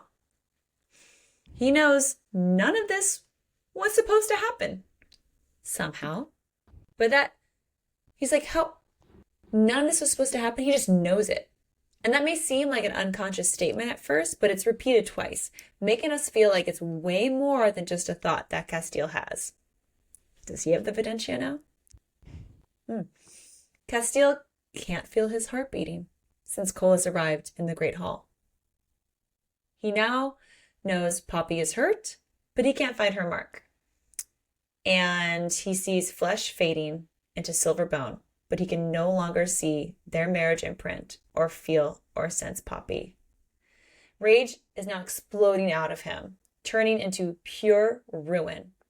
Inky black vines start coming out of the floor and start covering all of the bodies of the dead that are around him. And he shouts, which shakes the walls and shatters glass and moves Kieran out into the Great Hall, or out of the Great Hall. And then all of a sudden, fucking ravens, start pouring in through the dome as vines stretch over the windows and seal the doors, and there's this complete darkness. And his soul is feeling such deep, agonizing pain. And there's like a snapping motion, like something has finally shifted inside of him. And he now has wings with silver feathered tinged and gray, like a dark gray threaded with crimson. And he finally understands Aiden's comment about their union, because something powerful was rising within Casteel, and it tasted of ruin and wrath. There was promised death and destruction, and he would unleash it from the west to the east, laying waste to all in between. So then we get, holy fuck. Fuck! This is so good! I was like, yes! I love that. I knew we were headed to something like this, but it was even better than I could have imagined. Oh man, I just got goosebumps again. Just like, oh. So then we get Kieran's POV, which is really interesting, right? We've not seen a POV from him yet. And keep in mind, as we talk about this, I'm still mad at Kieran. I mean, yes. So, yeah. All right. So it's snowing in Wayfair, which is extremely odd and rarely happened before the start of the book. The grass is brown and dried out, when it had only been green a week ago. Now, this could be due to the colder weather, or could it signal something else? When else did we have brown, dried out grass when we had the rot? Yeah, it's not just like a dull gray, like when Colas was there. It's like gone. Yeah. Jasper has arrived at the castle, and we finally learn the name of Kieran's new sister, Renara. Yeah, it's cute. Which is just kind of like thrown in there. Yeah, some happy news. Happy news. Kieran mentions that burial rites were held for what remained of Valen, Hysa, Lizeth, and Delano. Alona and Delano's families are not aware of their deaths yet, and it's been 3 weeks. So for all of you that are like, are these people really dead? They're dead. They're dead. Okay, then we have Dominic Nalir, who is supposedly coming to the capital, or at least that's what Kieran was told, but he's never showed up. And Jasper's like, he's probably fine. We'll talk more about why is his name coming up? Where else have we seen him? Yeah. A good portion of the rise is destroyed. Casteel's work, along with the vines all over the castle, have made ice around each limb. Kieran mentions that Casteel is furious because he believes if he had gone with Poppy to Pinster, then none of this would have happened. And Jasper questions if maybe Casteel was right. Yeah, he was fucking right. Yeah. Jasper thinks that maybe Casteel losing his shit was exactly what was needed. But Kieran doesn't seem to agree because the joining wouldn't have protected Casteel. And I'm like, fucking Kieran. Casteel, twofold on this. One, I think Casteel would have been able to help Poppy and Pensidirth. I think they are stronger together. But 2, Casteel had to get to this point to lose his shit for the ancient thing inside of him to come out. And that's where he's been destined to step into that power. So it had to happen. Yep. According to Kieran, Poppy was taken to the Elysium because she was injured. Kieran tried to tell Casteel that news, but it ended with the manor being destroyed. It's fine. Great. Kieran is struggling with his emotions, but burying them down because we don't need 2 out of control Demian primals. And I feel like that's going to come back to bite Kieran in the ass later because he has been, I think he thinks it's like stoic and he's like taking one for the team by like keeping things buried. And I'm like, at some point you're going to lose your shit. Yeah. Kieran does admit that they fucked up and they shouldn't have let Poppy go without one of them. And Casteel didn't do what he thought he should have done. And I'm like, yeah, Kieran, and you're part of the problem. Yes. Kieran is also very worried about how Poppy will react when she learns about Delano. And same. Like, she is going to be devastated. And Jasper's only advice is for Kieran to be there for her. Super helpful, Jasper. Super helpful. Thank you. And then Kieran thinks how he'd rather deal with Reaver than with the Ravens. And I was like, that's bad. You hate Reaver. Yeah. Oof, you really don't like these Ravens. And Kieran also mentions how the vines seem to mimic heartbeats. And like specifically the heartbeat in his chest. So does this mean that the vines are somehow connected to Casteel's heartbeat? I think so. And does the joining still exist between Casteel and Kieran? I think so. So there's also a vase of poppies encased perfectly in ice. Ooh. And then we hear the clicking of heels down the hall. We're like, what? This is my favorite parts. And you're just like, who the fuck is that? You look up, it's Millie. What? Girl, where have you been? Not only is it Millie, she's got something special with her. We'll get to that.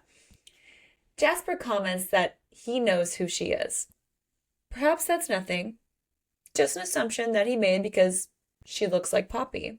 But we're suspicious he knows more. Millicent apparently knows lots of ways to get into the castle without someone finding out. Because they're all just like, how did you get in here? Like, what the fuck? She's like, I know things. And they're like... I feel she's like, I got ways.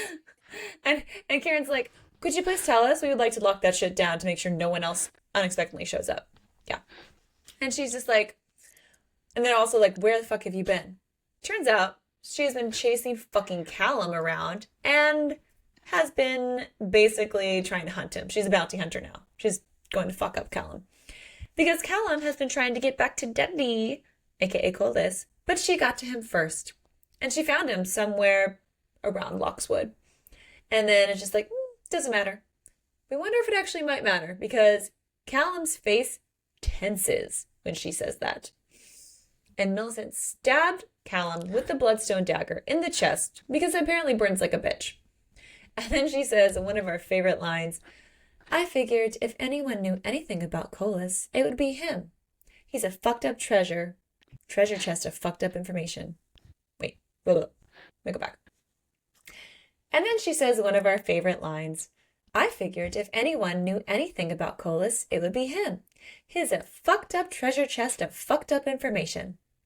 Thank you, Millie. Love that. And then she sees Malik. And does not look happy to see him. Like, oh, if looks could kill. Malik says he could have helped her and mentions how him and Poppy were worried about her, but Millie says she didn't need his help and her sister barely knows her. Ouch. Ouch. And then we're gonna do the dagger a little bit further. She makes the comment how she wouldn't mind being fucked by a draken in mortal form, which definitely angers Malik. And she's like poking the bear on purpose, like beep, beep, beep, beep. And then Jasper knows who Attes is and knows who Valen was to him. Excuse me? What? You know this information? And you did not share with the class? Valen said he told no one, including his wife. So why do you know, Jasper? And then Kieran thinks how Jasper knows everything. Yeah, same. Yeah. Apparently, Casteel is in his asshole era, according to Kieran.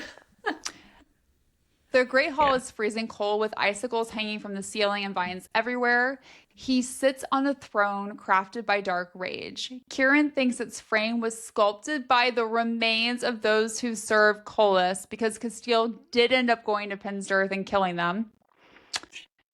Kieran can't connect to Casteel through the Notum or telepathically anymore or get a read on him.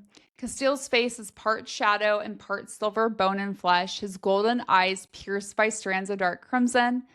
Kieran believes that in the prophecy, Poppy was the harbinger, Colas was the great conspirator, but the death and destruction Poppy would bring to the realms was not what Colas would unleash. It was the choices and actions of Colas and the old gods long forgotten of Poppy, Kieran, and Casteel. What the ancients warned would come was always about Casteel. He sat upon the remnants of ruin and wrath, a throne of bone and ash, the primal god of death and destruction. And I feel like we fucking knew it. And I was just like, it was so good. Oh my God.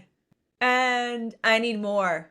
Like, give me the next book, please. I'm dying here. Please. We can't end on that. Oh, for fuck's sake. All right. Time to theorize. We got a lot. So we're going to dive into theories. Buckle up. Mm-hmm. Okay. So why do some chapters have titles while the others are numbered? We strongly believe every title chapter in this book and in Born of Blood and Ash are told from the POV of an ancient. That would mean if a specific character's POV is included in the chapter, then that character should also be considered an ancient. That would mean Poppy and Casteel. It would also mean if we're assuming Visions of Flesh and Blood are title chapters as well, that Miss Willa is also an ancient, which will make more sense when we get to another theory in a minute. Yes. So, how many fates are there? And which of the fates can we trust? I mean, probably none, for real. But unsurprisingly, the fates are unwilling to provide a number, so we have to make a few assumptions here. We know of Holland, Lyrian, Aiden, and Thorn. Sera also mentions knowing of 2 other fates, in addition to those 4. However, she hasn't met Thorn, or no fate really has, she met, as she said his name was Thorn. So maybe there's at least 6 more fates.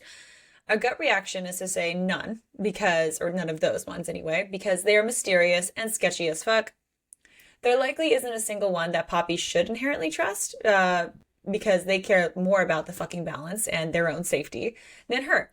So, however, we feel the ones who are likely to be the most trustworthy, which is not really saying a whole lot, are probably Holland and Thorn. Lyrian is clearly an asshole, up to no good. He can be the first one to die. It's fine. And he's definitely the least trustworthy and seems to be a little too on the nose about things. And Aiden, also don't trust him so much either. So we can just go ahead and kill Lyrian and Aiden. That'd be fine. And we can keep Thorn and Holland for now. For now. For now. Just change. Mm-hmm. Okay. Who will remake the realms in the prophecy? Previously, we've been convinced that Sera, Nyktos, Poppy, and Casteel will be the ones to remake the realms, and that the first and second daughters were references about Sera and Poppy instead of the most obvious choices, which was the daughters being Millie and Poppy. After reading this book, we see the prophecy slightly differently, knowing that Casteel is the primal of death and destruction. We believe that it will be him and Poppy who remakes the realms, because there is a comment back in The Crown of Gilded Bones from Miss Willa about the prophecy that Poppy is not the great conspirator like the unseen thought at the time, but one of 2 who will stand between what has awakened and the retribution it seeks to reap against man and God. So we're theorizing that that other person that Miss Willa references is Casteel. Or what if the thing awakened is Casteel? It's possible. And that the one of 2 is Kieran and Poppy. I don't like that. I know, I don't like it. I don't like it. God, Megan. I don't like that. It'd make me so angry at Kieran. I know. I can see it. I know. I don't know if I can get over my anger towards Kieran. I'm very upset about this. I'm very upset about this. Yeah. Okay. Well, sorry, we still got to talk about Kieran a little bit. What is the truth about Shay that Casteel and Kieran had mentioned a long time ago? So Casteel and Kieran alluded to there being more to the story about how Shay died than Poppy knows so far, way back in A Soul of Ash and Blood. And Casteel did promise to tell Poppy when she woke from stasis, But clearly he did not do that. Did not share that information in this book. We were looking. We had literally check marks waiting to be like, okay, is he going to do it? Did not do so. But we do know that Miss Willa mentions there's more to the story about Shay back in Visions of Flesh and Blood. But she can't see it for some reason. So based on very limited information, our current theory is that Casteel fully lost his shit when he found out about Shay's betrayal and he killed her. Yes, we know that. But perhaps he behaved similarly when Shay died to how he's going to behave at the end of this book. We also still have a couple questions about the role of the wolven dagger. Not really a coincidence that Poppy was given it by Victor, who was sent to watch over her by Sera. Not a coincidence again that it was made from the bones of Malik's bonded wolven and Delano's sister. There has to be a reason why it was brought up again in this book. Gotta believe it's going to play a very important role in the next book and might be what is ended up used to kill someone. Stabby stab. Yep. All right, who's the mole? We have been convinced that a mole exists since the Crown of Gilded Bones, and that theory it feels proven accurate with some of Isbitch's comments. According to Isbitch, the mole is the same person that's always been, which means that person had to be part of Poppy and Casteel's inner circle, starting with what happened in the Crown of Gilded Bones and what happened in Oak Ambler. So all of you who keep saying that Tawny is the mole, it's not fucking Tawny. She wasn't there. She wasn't there. It's not Gianna. Also not there.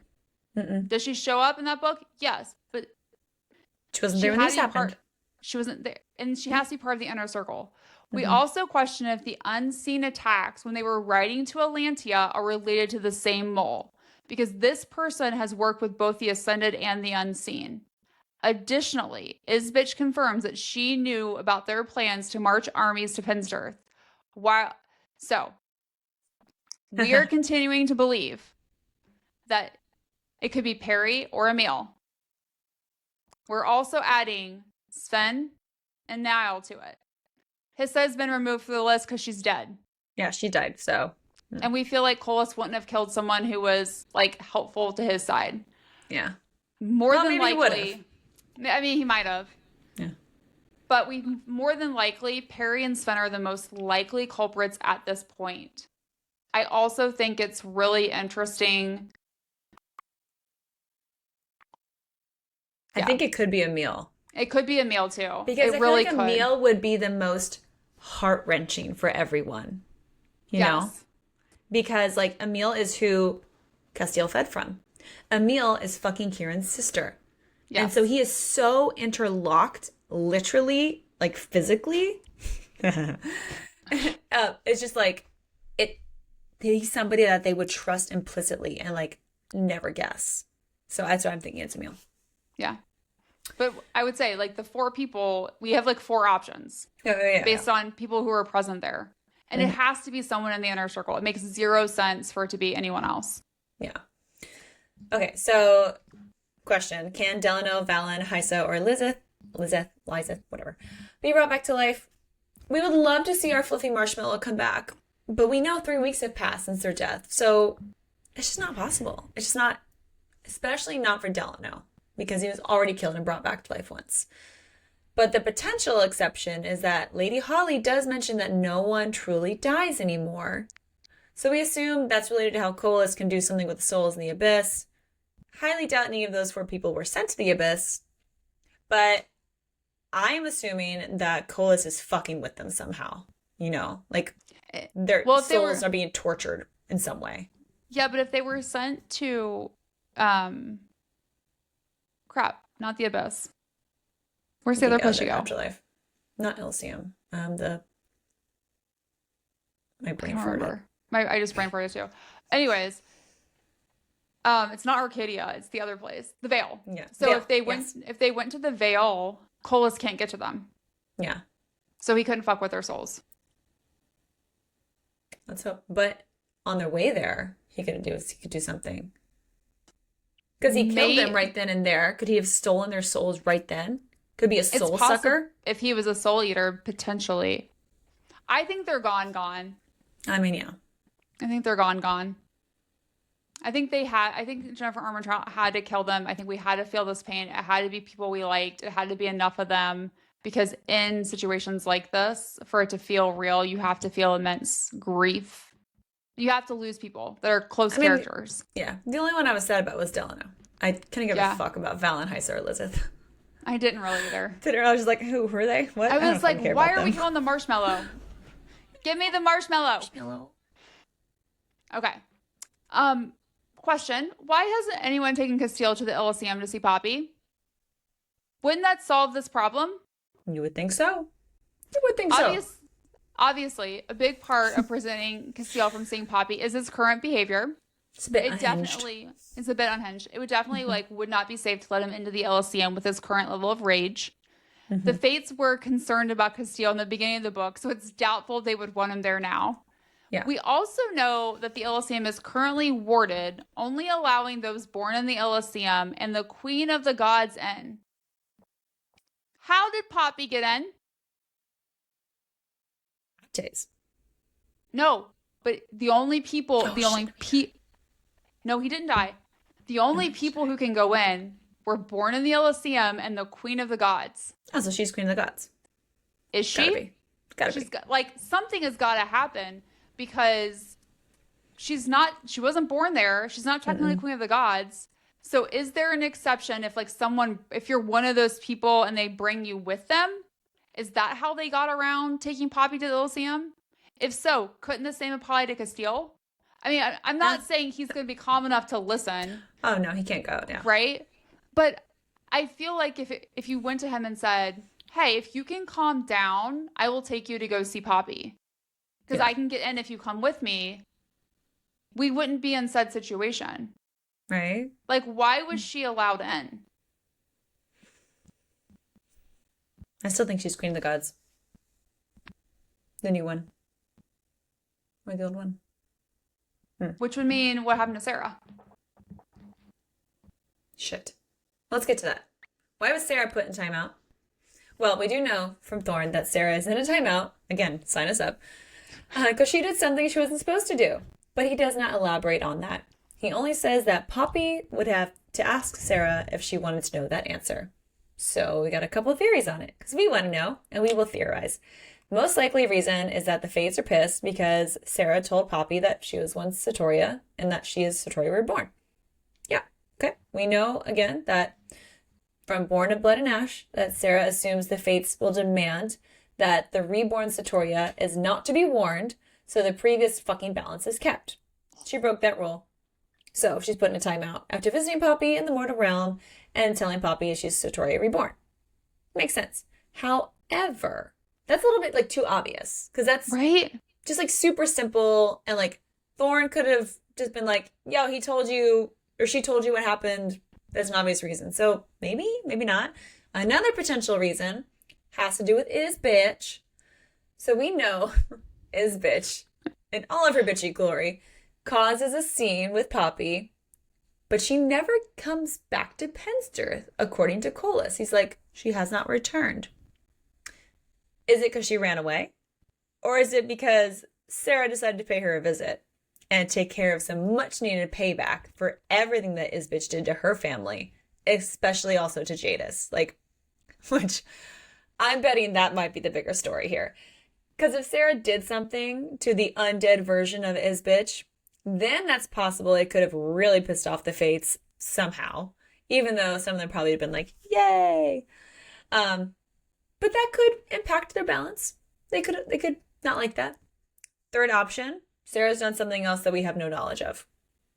Which is also possible. Or it's all three. That they were like, strike one, strike two, strike three, timeout. So what if they made her no longer the Queen of the Gods?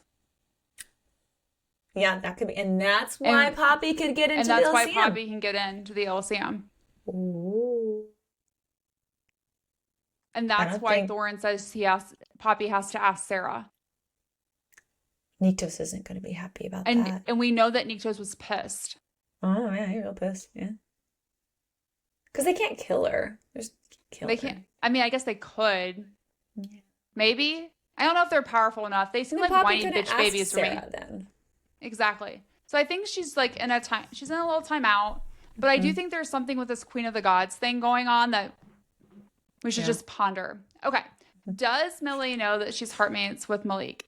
We are more convinced than ever that she's very much aware of this heartmates connection, even though Malik is like in Delululand and assumes she doesn't know.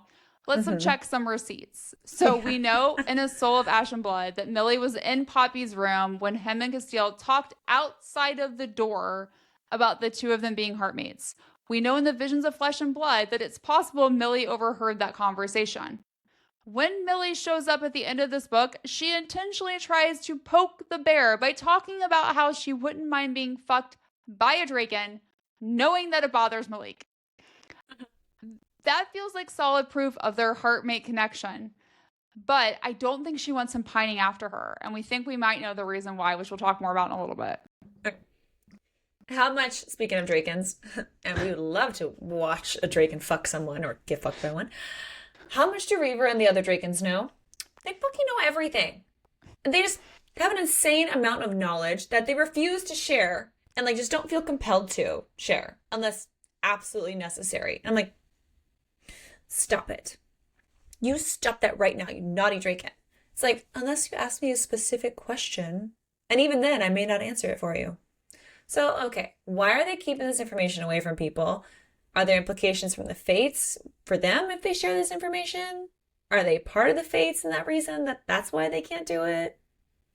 It's all really tied annoying. together. It's really annoying. Okay. Is there more to Always and Forever? We know Poppy and Casteel say this to each other. It's on their rings. But before Attes leaves, in the beginning of this book, he tells Casteel to be good to Poppy. And Casteel responds, always. And Attes says, and forever. So we know from the Crown of Gilded Bones, when we first learned about it, that always and forever is an old Atlantean saying, or at least that's what Casteel believes. What if always and forever is actually something tied to the gods, specifically related to Attes' bloodline? Yes, I think so. I definitely think so. What does Colas mean when he tells Attes, I know they weren't of your blood, and I've always known they were his? Okay, we're assuming at first that this is in reference to the children that Colas killed, which we previously believed were Attes' children. Instead, now it seems like Colas may have killed Kin's children, and we're wondering if Attes may have led Colas to believe that they were his children, especially since Attes mentions he treated them like his. So was that just like payback for something Attes did to anger Colas? Perhaps.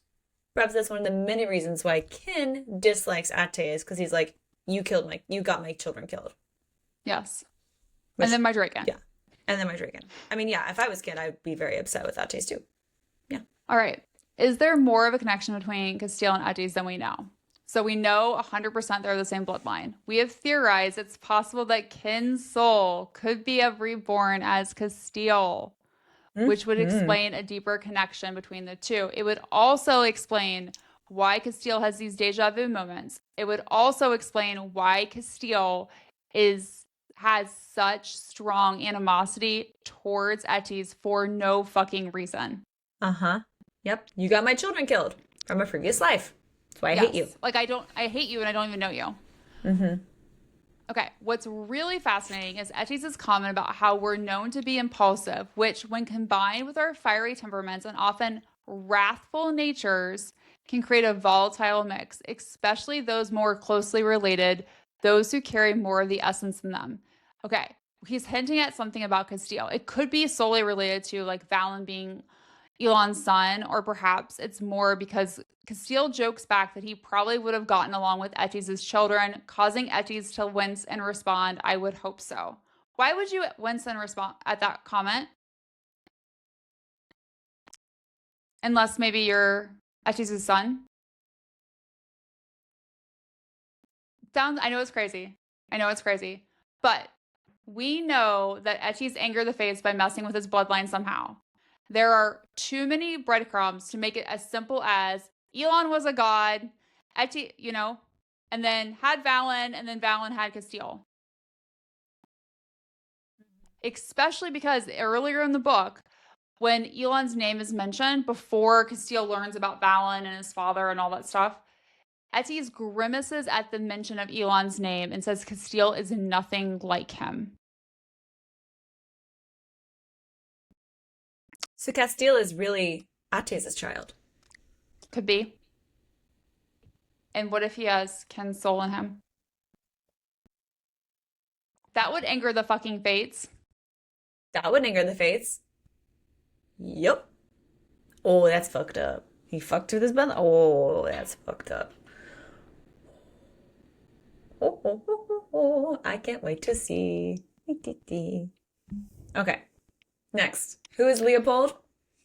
Well, he's definitely not a victor because he is Iris. That's right.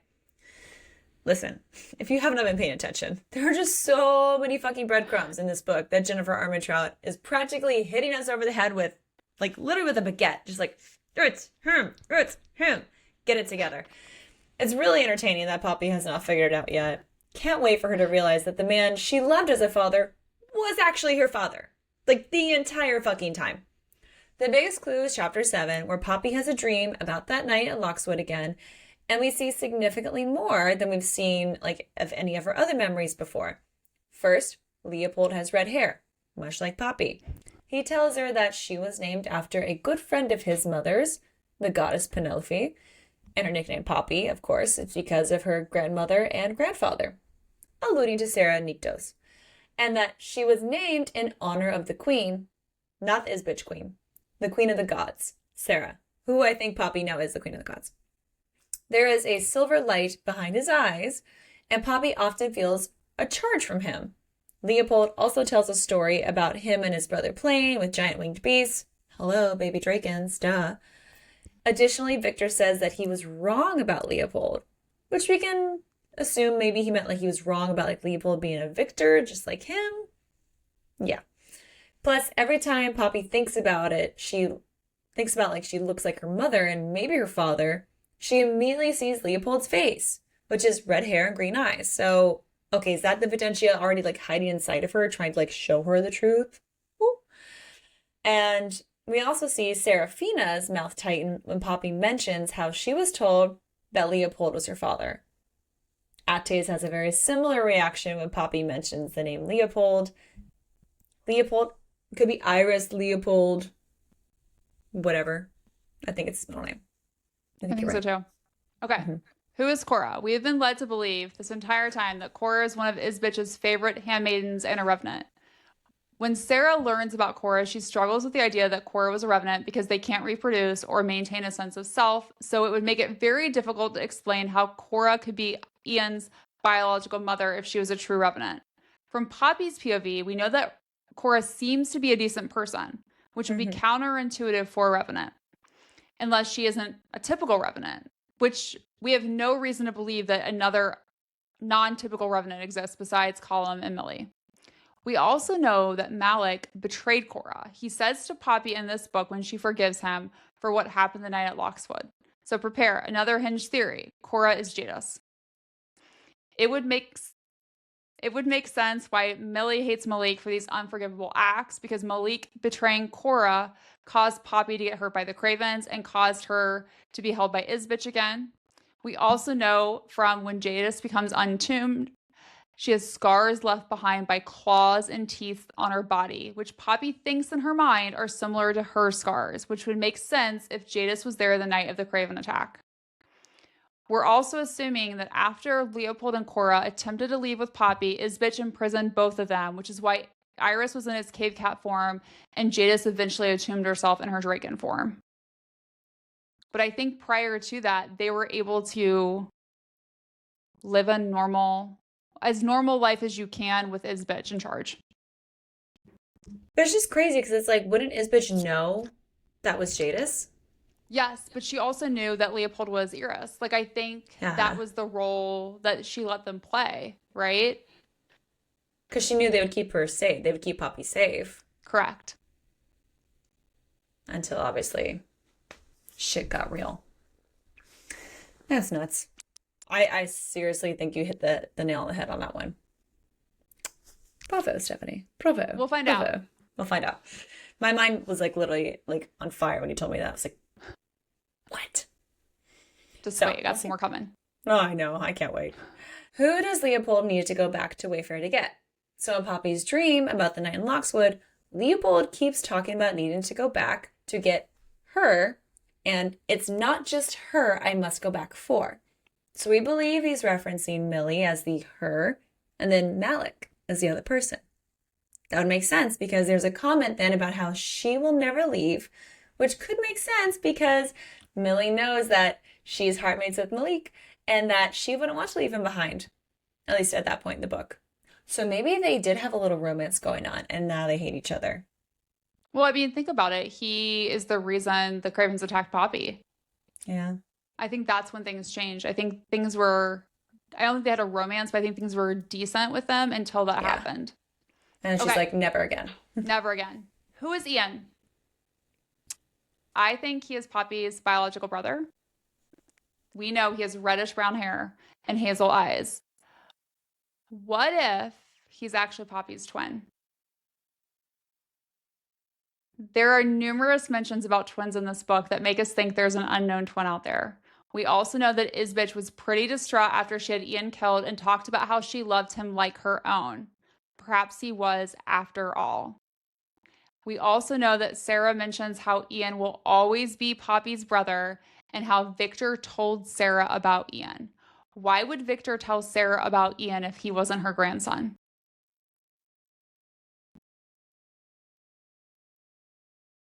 Or what if what if Iris and Cora had a baby and it really was Ian? I thought that could happen, but then I was like, I don't know if I like that, so I don't want that to be an option. I mean, because in that case, he would still make her half brother. It would. Will always be your brother. Correct. I do think that's possible. And that's why she said I loved him like a son. Yes. Isbitch says that because, close enough. It's possible. But then I didn't know, could you make someone that has draken blood in them a revenant? I don't know the answer to this. Was Ian made into a revenant? Oh, sorry, not revenant. He was an ascended. Yeah. So then maybe he wasn't really innocent. He was. But he wasn't ascended. Huh. Things that make you go, huh? I know, right? I don't know. Okay, but let's get on to another big question here. What form is Poppy going to shift into? Thinking a cave cat. Because there's multiple mentions of how Poppy purrs or sounds like a pissed off kitten, which is hilarious. Personally, do hope she shifts maybe into a draken because she's so fucking badass. But a cave cat is more likely. Or what if she shifts into like a griffin? It's like part cat, part draken, part everything else. I just want her to shift into something. I know. And her too. She's just like, I don't get a dragon. I don't get to shift. Like, what the hell? She's like, I'm not a wolven. If I can't be a cave cat or a draken. Yeah. Give the girl something. You can't let her save the whole world without giving her something. Give her a break. Let her shift. Who comes to help Poppy and Attes in Pinstirth? We are 100% convinced it's Nyktos. You think it's Nyktos? Oh, shit, yeah. 100%. Okay, let's go through receipts. First, Poppy smells fresh air and citrus, which is exactly how Nyktos was described in the Flesh and Fire series. True. Poppy also recognizes the smell, which would make sense since she's seen him before in the Elysium. She also feels something cold, powerful, and unyielding, which definitely sounds like Nyktos. Yeah. Additionally, there was a point where the ebook version mentioned a white wolf, the color of moonlight, which according to Jennifer Armentrout was supposed to be what was in the printed book as well as the audiobook. But the printed and audiobook had a slightly different description, which is where the stone helmet came from. But it still indicated the same person. So they updated the ebook. I actually finished that part of the ebook before it was updated. So I saw the wolf reference. And then when I went back, when I was going through and doing all of our notes for this, I was like, what the hell? Rude. Okay. But it references the same person as the broad-shouldered face obscured by a helmet made of black stone. All right.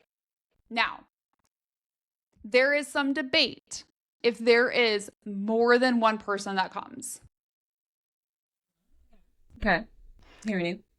Couple of reasons. There was a thought around like Poppy smells lilacs at one point, which is Sera's smell. Mm-hmm. And that powerful and unyielding comment could also allude to Sera's power as the Queen of Gods, if she's still the Queen of Gods. Sera has also promised that Poppy is not alone. If shit goes south, we would not leave you hanging, which makes sense. Like if Poppy and Nikto, or that Sera and Niktos might both come for her. It could also be Iris, right, coming to save his daughter. Some people have suggested, like, what about it's Layla? And I'm like, I mean, maybe. I do think her and Attes had children at some point, right? Yeah. I don't think it's her. No. I think it's Niktos. I think he's Yeah. the primary one that comes. I don't think anyone probably comes with him. Because I think Sarah's still in timeout. And I think Iris is too hurt and recovering. Or is it Sera? I still think it could be Sera and Niktos. And that's one of the reasons why they put Sera in timeout. Or did we already know she was in timeout before that happened? She was in timeout before this happened. Shit. I mean, they could put her in timeout again. Yeah. And if she's strong enough, she's like, fuck this. I refuse their timeout. I refuse. Timeout. Yeah, right. Which is what my kids say to me. Fuck this timeout. I'm going to do it again. I'm like, and I'm like, give me a timeout, please. Right, yeah. Please let me go to bed early. Please. Okay, so also now, who is the child of Holland and Penelope? So we learned from Holland in this book that he does in fact have a child. Pretty confident it was Miss Willa. And that would explain her age and how Miss Willa knows so many things about everyone. In fact, Miss Willa claims in The Crown of Gilded Bones that she has instinctual accuracy. And Poppy notices a faint charge of energy dance over her skin when Miss Willa touches her, which Poppy just knows when people touch her, like shit happens. Yeah. And Miss Willa also comments how Poppy's namesake was so wise. How would Miss Willa know about that? How would she know about the goddess Penelope unless they are somehow tied together? So much stuff is interconnected here. It's crazy. All right, so what happened between Reaver and Jadis? Are they mates? So Reaver apologizes multiple times to Jadis in this book about how sorry he is, but he never explains what happened between them. Based on his reaction to her being entombed, Casteel thinks they were bound by blood or the heart. At a bare minimum, she's family to him, but we think there's more to it and are firmly on the side that they're probably mates. And I'm really hoping we get more of their story in the next book because I think it has such an important role to play in the plot. Otherwise, there wouldn't have been so much time dedicated to it. And I think it's going to have something to do with, like, where do the draken loyalties lie when shit gets real bad? Oh, yeah. Speaking of shit getting bad, why did Jadis entomb herself? Well, first of all, we know from the state of her body when she wakes up that she was definitely horribly mistreated. Like, physically abused, sexually assaulted, given what we know about how Casteel was treated when he was held captive. And at some point, that pain and torture must have just been too much for her to bear and resulted in her just entombing herself. Because they say, like, literally, like, a draken would have to just be at, like, the bare minimum of, like, surviving to do that to themselves. So the question is, when did that happen? Is it after the Craven attack? Is she actually Cora? Is Cora Jadis? Do they make her ingest her own blood? What happens if a draken ingests draken blood?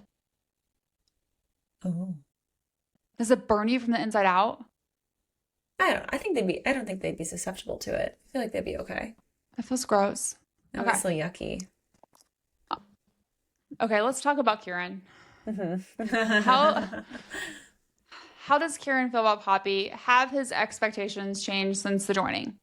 Okay, while Kieran might claim to have no expectations to Poppy, we don't think he's being honest with himself or her.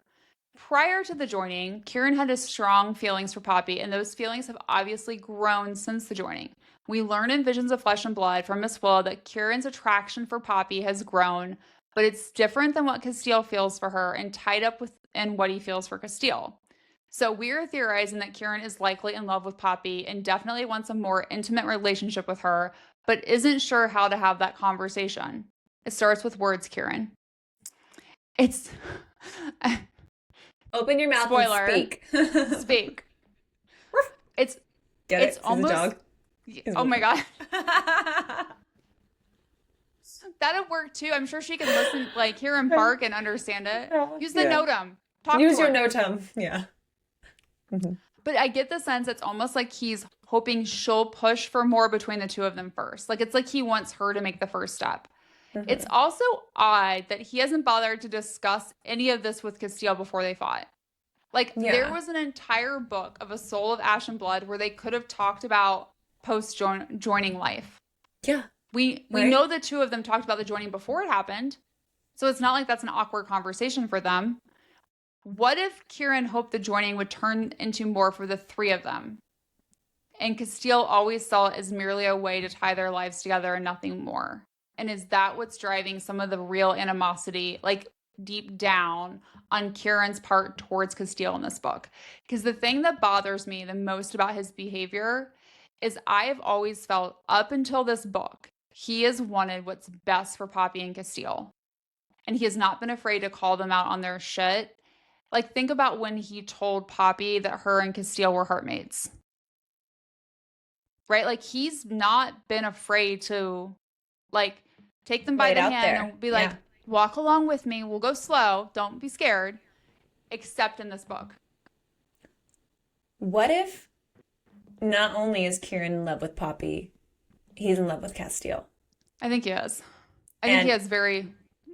And he's afraid that Casteel loves Poppy more than him. Or, like, not even equal. Like, he's not on the same board. I think that's probably true. Kind of like a, Jake and Caleb situation in Pucking Around. Mm-hmm. Where he loves his best friend, but is afraid of the rejection of, like, being truthful about this. I think it's very possible. Because I can't explain otherwise in Kieran's character why he wouldn't have told Casteel, hey, I made this promise when you literally were being held by Isbitch. You weren't there. Yeah. Like, you couldn't have made it. Yeah. Like, well, he did. He did have that conversation with him. He just kept saying, ask her again. Ask her again. Like, he never really talked about that with him. And went through. Or Poppy did. Poppy did.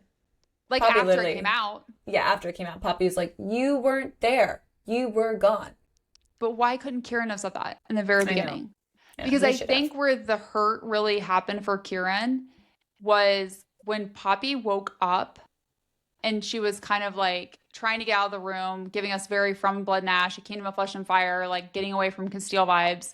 And Casteel communicates to Kieran, don't come in here. Like, that's the first time I think it shuts him out of what he thought was like the three of them. Mm-hmm. Yeah. Because you see in A Soul of Ash and Blood, Kieran and Casteel don't leave her. Like, it's very, like, Kieran is there all the time. And then this starts to really change. I would say, like, they had the joining, and now this is the unjoining. Yes. Like, they are breaking apart. Hence why I'm also like, what if it's Poppy and Kieran? One of the two to join up against the thing that has awakened inside of Casteel. I mean, it's possible. I don't like it. Megan, it's very... Megan, stop willing it into the ether. Like, the universe. This is like what I said in the last episode. Like, I think Nektos could die. Because that would be a reason for the draken, like, for Sera to summon the draken. And I was like, shit, I don't want to will that into the... Don't listen to this, Jennifer Armentrout. Do not kill more draken. Don't do it. Stop it. I need Kieran to get his shit together in the next book, so I cannot.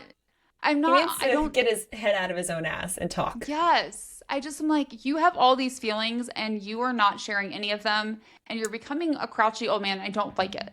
No, I don't like that. 0 out of 10. You know what happens to crouchy old men? We kill them. We stab them because they get too cray-cray. Like, normally I'm like, yes, joining, yes, joining, yes, joining. And now I'm like, Kieran, you don't deserve the joining right now. You need to, like... time out. Yeah, you need to go in time out. Go time out. Yeah. Okay, now, what is with this design that's on Poppy, Casteel, and Kieran's clothes that Neil sews? So Poppy notices the embroidery on Kieran's tunic that was added by Neil. Neil. I still don't know how we're saying his name. It looks very similar to the markings that she's seen on the Ancients and also on Casteel. And Neil mentions seeing it in the old tombs in Aegea. Okay. Or does Neil just know so much more that he's also saying? So that could be a clue, sure, about where some of the ancients are perhaps buried in the ground. And maybe that's some place that we could expect to see them wake up. Which could be bad. That could be very, very bad. We know what happens when ancients wake up. It's not always good. No. And now also the question is, does wearing clothing with this design, does that make Poppy, Casteel, and Kieran more vulnerable? Or does it give them protection? Is it like an enchantment? Why does it only seem to be used for the three of them? Again, I think Neil knows way more than he's letting on. Could Neil be a victor? Oh, God. No. Maybe. Perhaps. I'm trying to think of a protection spell or a keeping in? Potentially, because the other thing we know about him from Visions of Flesh and Blood was that Miss Willa says he just appears sometimes. He's very fast and she doesn't know where he was in the Bone Temple, I think. Yeah.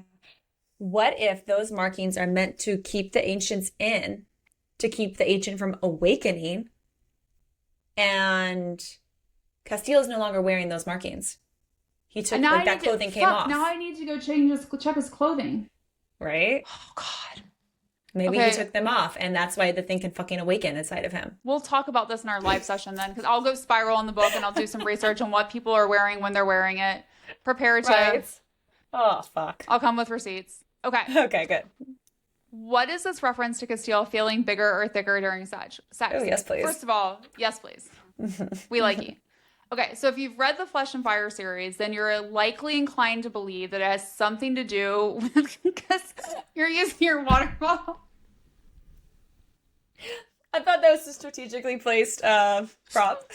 It was a great product placement of the prop.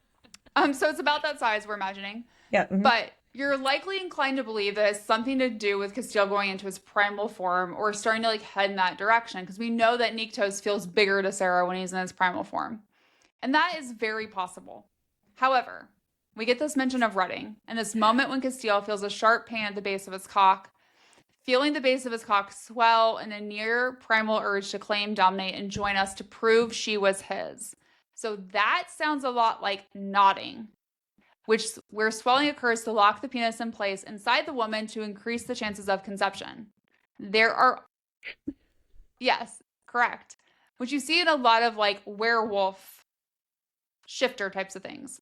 There are also some mentions of this type of swelling in the Fall of Ruin and Wrath related to Demian primals. So it's possible this could be a new enhanced sex benefit of Casteel's Demian primal status. Now, because you know me, we're going to throw a slightly unhinged theory into the mix. Do it. What if this is happening because Casteel is trying to get Poppy pregnant unknowingly? When he learns from Attes that twins run in their bloodline, he immediately thinks of twin girls that look like Poppy. He has his chest fluttering in a funny way. We also know that twins run in Poppy's bloodline too, given Malik and Iris. What if we're going to see a pregnant Poppy in the next book? I have a super fucking unhinged. Twin girls. Those twins are the first and second daughters. Oh, shit. None of this was about Sera or Poppy or Millie. It's about Casteel and Poppy's twin daughters. Oh! What does that mean? What does this mean? And their birth will remake the realms? Because somehow, I don't know. God. What if that's it? Okay. Jennifer Armentrout. Note. Okay. The second you said that, I was like, twin girl. Two. Oh. First and second, they're twin. Oh my God. What the fuck? Okay, I feel like in our live session, we're going to have to go through the prophecy and dissect it and talk about what these different things and what it could mean and the implications of if they're the twin daughters, what does that mean for these other things? Yeah. Fuck. And like their birth, like, oh my God. Okay. My brain is like, I know. I can't even compute anything anymore. That just like spiraled me to the edge of like, wait a second. Is that too unhinged? No, never, Megan, never. Isbitch came back. Yes, right. Oh, this means this next book is not going to be the end.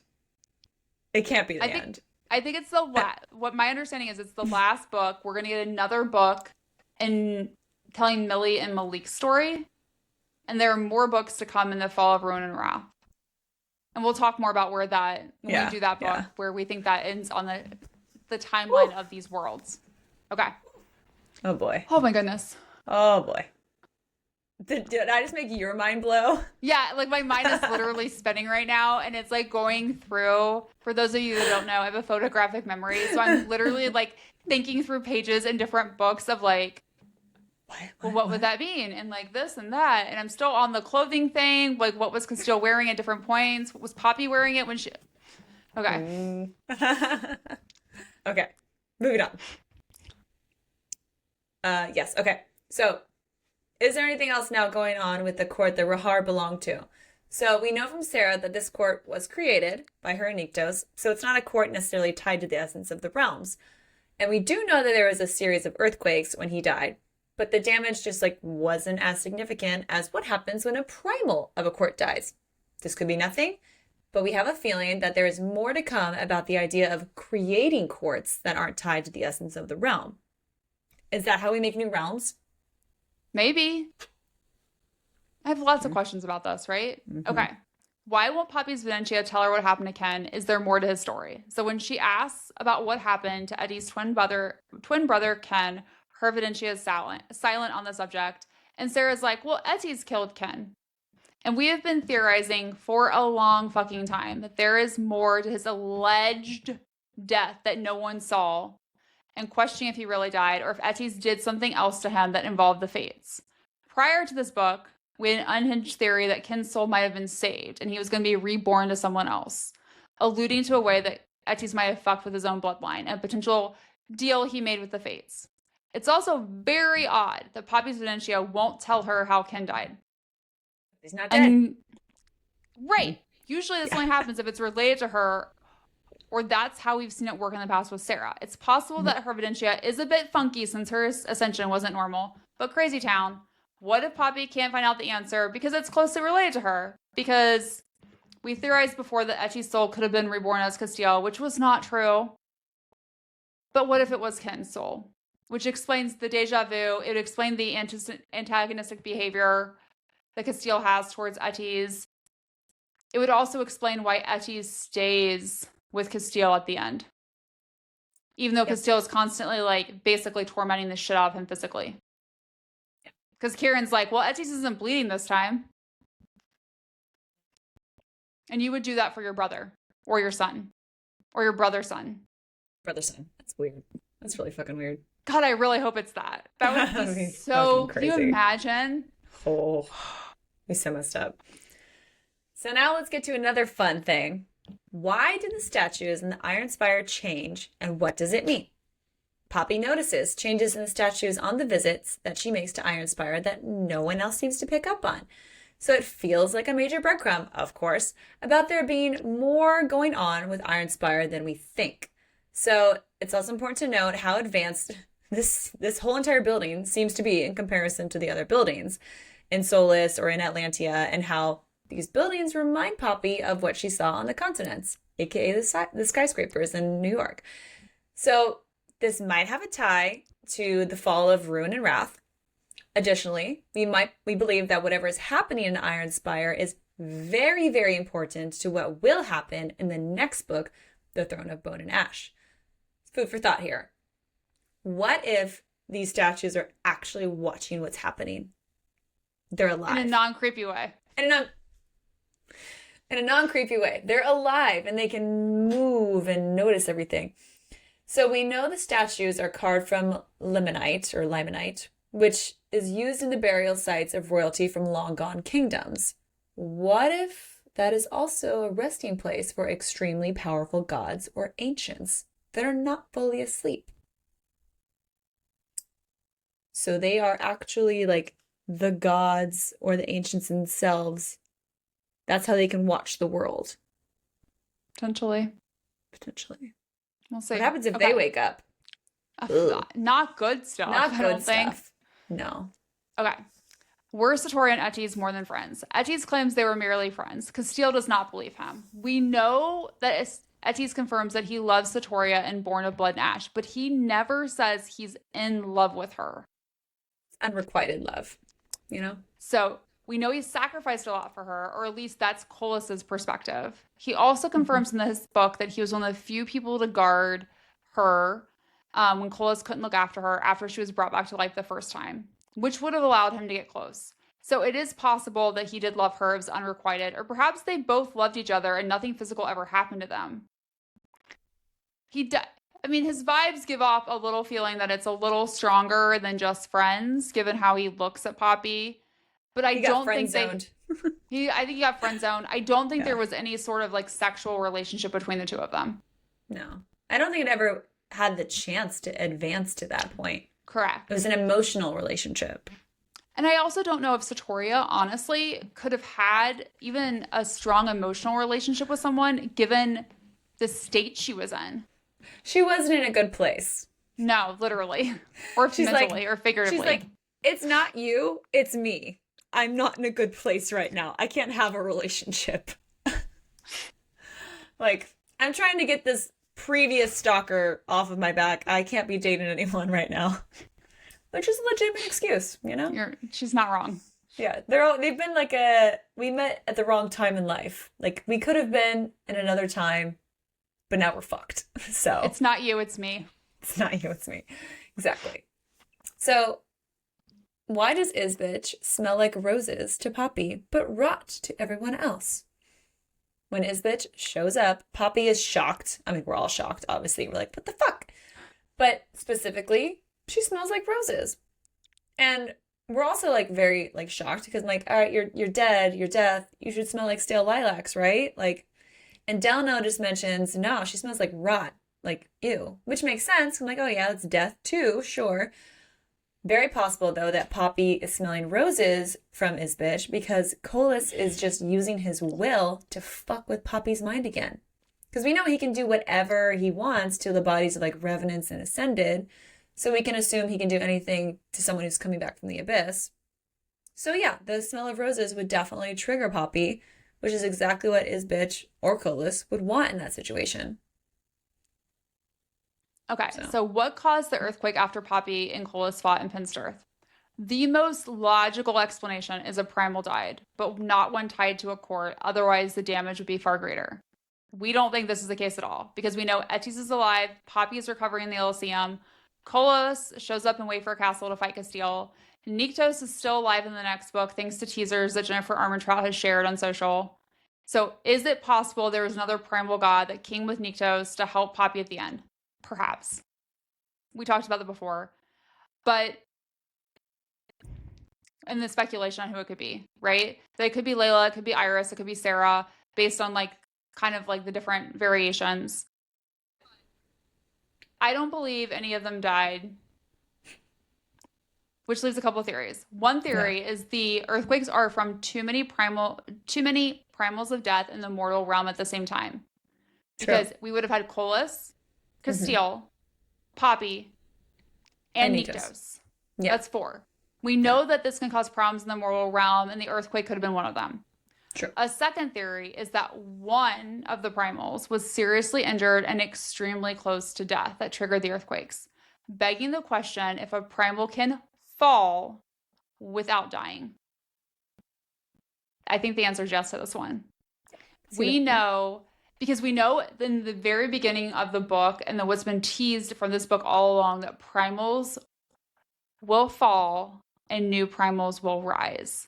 We've only seen Rahar fall, which means there should be another primal that fell. If we're going grammatically, when she says primals will, and that's the thing, is I've noticed with her too, like if you pay attention, like to the words that she uses and are they singular or are they not, it can tell you a lot. And I think another primal fell, but I don't think they died. Because I think a primal can fall if they're close to death. Yeah. So, what if one of them lost some or all of their primal powers because they technically fell? See that? So that would mean it would be who?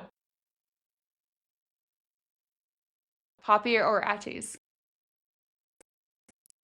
Just to throw out, like, Would it another have been little. Poppy? Could it have been Poppy? Yeah. So now does Casteel outweigh Poppy? So I'm going to throw out the possibility that Casteel might be the stronger primal, and maybe he's the one that saved Poppy's life due to their heartmate bond or the joining. Is that why he passed out for 10 minutes? Yep. Yep. I'm gonna go with that. But think about that. If a primal in order to bring her back through the heartmates and through the joining, you're right. It took him a little bit, but it didn't take him as much time because I think he's always been the stronger primal, and I think that's always been the plan. Yeah. But because he fell, that is what awakened the ancient inside of him. Because Poppy did, yeah. Yeah.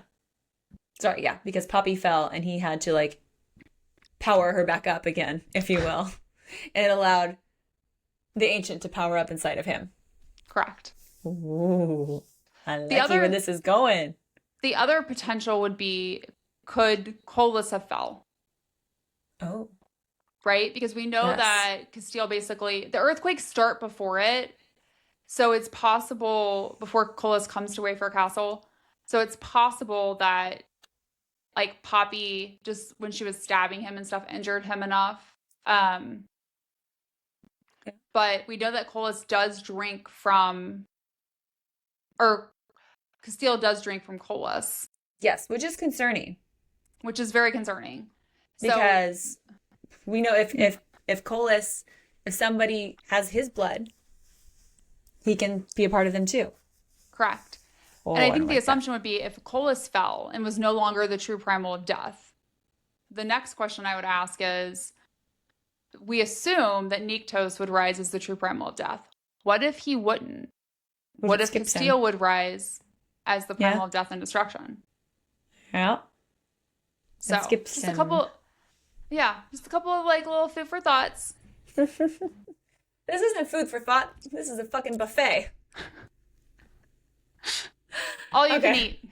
All you can eat buffet. Ooh. Hey. All right, let's keep going. Why are there so many mentions of something like this couldn't be okay or can't be okay in italics in the book? Okay, there's at least like 15 times that this is mentioned, and like literally that exact phrasing, that something like this couldn't be okay or can't be okay. Don't remember seeing anything like that in the previous books or in the series, but yes, one of us checked. That was you. But it feels like a major breadcrumb because it's like, this is so vague, but also so like on point every time it's mentioned that like this specific thing is not okay. What is it? Does it just? I don't know. There's something with it. I think it might have something to do with the fates. I don't have a fully fleshed out theory, but I think it has something to do with the balance. Yeah. Okay. Are we 100% sure that Isbitch and Malik's son was really killed by Alistair? No. We're not. We haven't seen a body. We're not convinced it happened. Romantasy books make us trust no one and no death without a body. While we do not doubt for 1 second that Alistair was a horrible man and could have killed a child, we also question if that's what really happened or if there's more to the story and this man might pop up in the next book or, unhinged, be potentially someone we already know under a different name. Perhaps someone in Poppy and Casteel's inner circle. 100%. I think this person, their son is alive. And it's someone we know. For sure. Ooh, could it be Neil?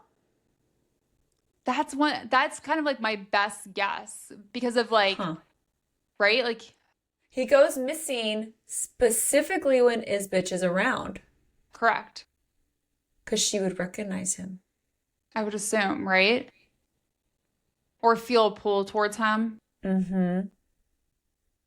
Oh, go back and check those notes. See. You know I'm on it. You're on it. You're like, I'm making notes right now to check those notes. Okay. Will the ancients from the continents get into the mortal realm? This realm?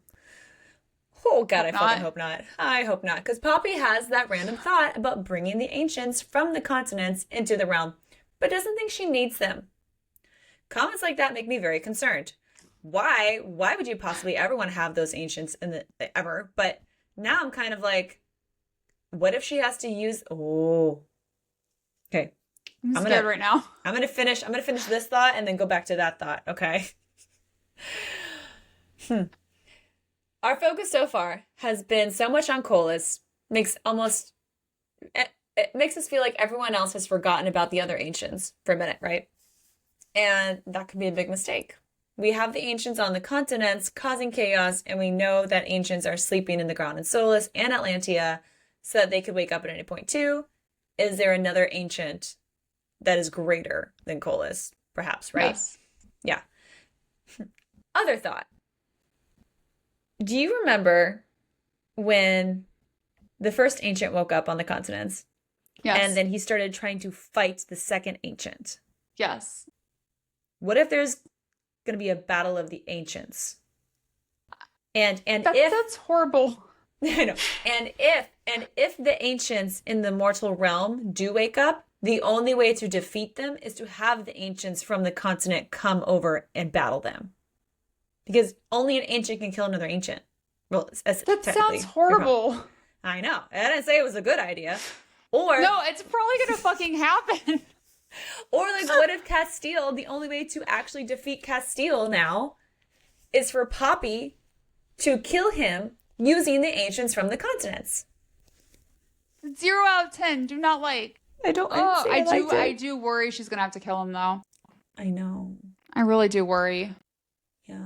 Or but they're gonna because have she to break had that their random thought of bringing the ancients over, that's just like that's a breadcrumb. It's a breadcrumb. She's gonna have to do it.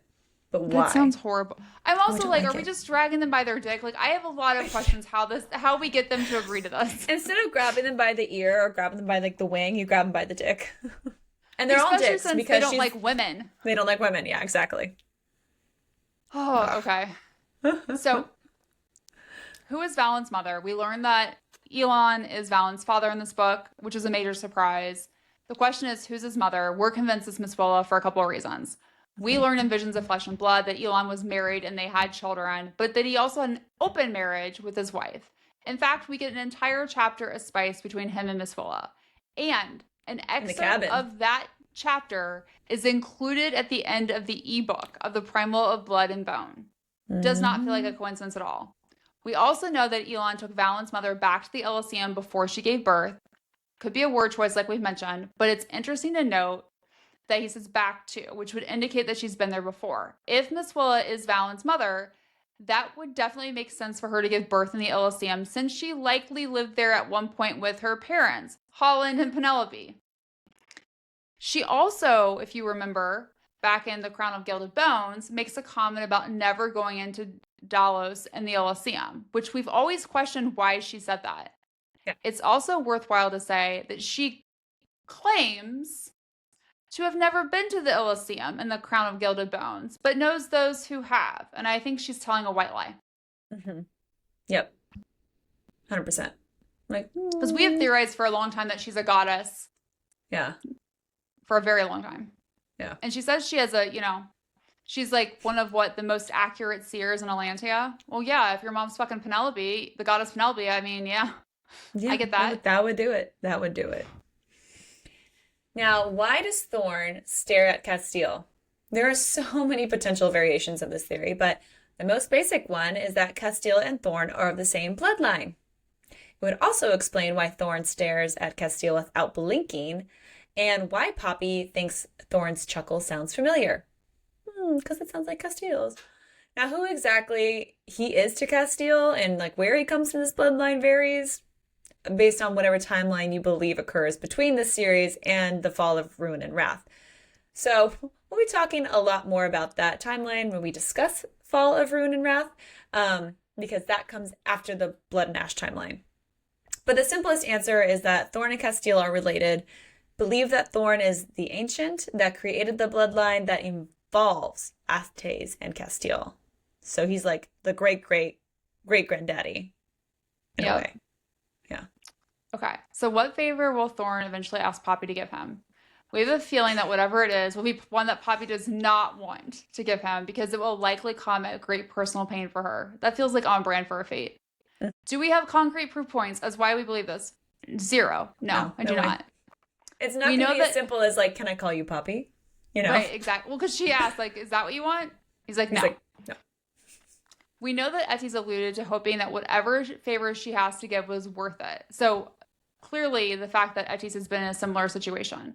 We also know that no one should trust a fate and that they are cowards and self-serving when it comes to their own survival. And when we discuss the Fall of Ruin and Wrath, we will theorize a lot more about what this potential favor might be. Mm-hmm. Could Thorn be Attes' father?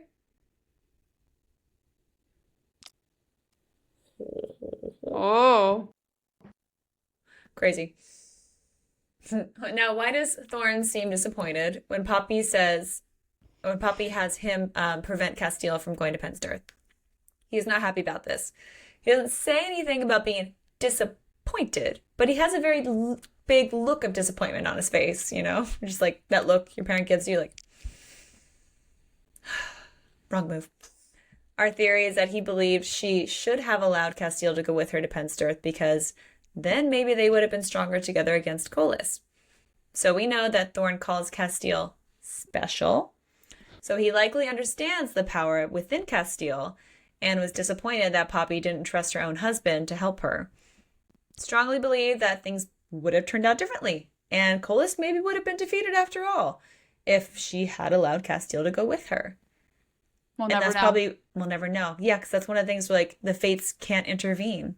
They're like, I know in my brain, if you let him come, they can. You will win. They choose not to. They choose not to. Well, yeah. They seem to intervene to help Colas all the fucking time. Right? Rude.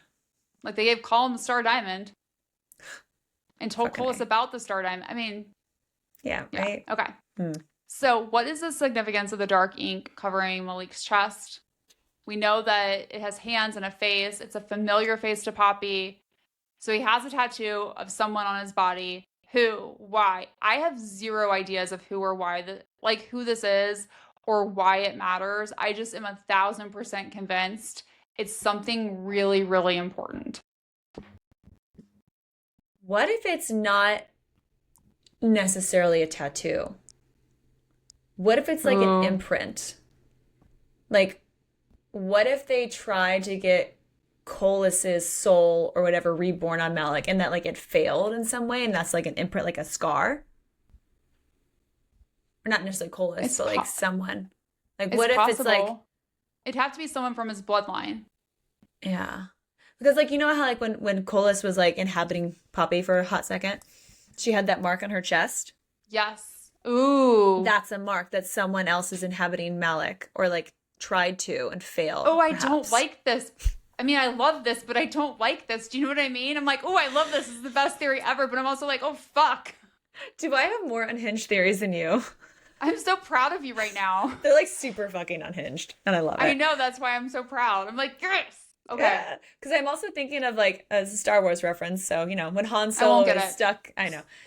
When he's trapped and there's just, like, him inside, like, the thing. I can't remember the name of it, but whatever. And Carbonite or whatever.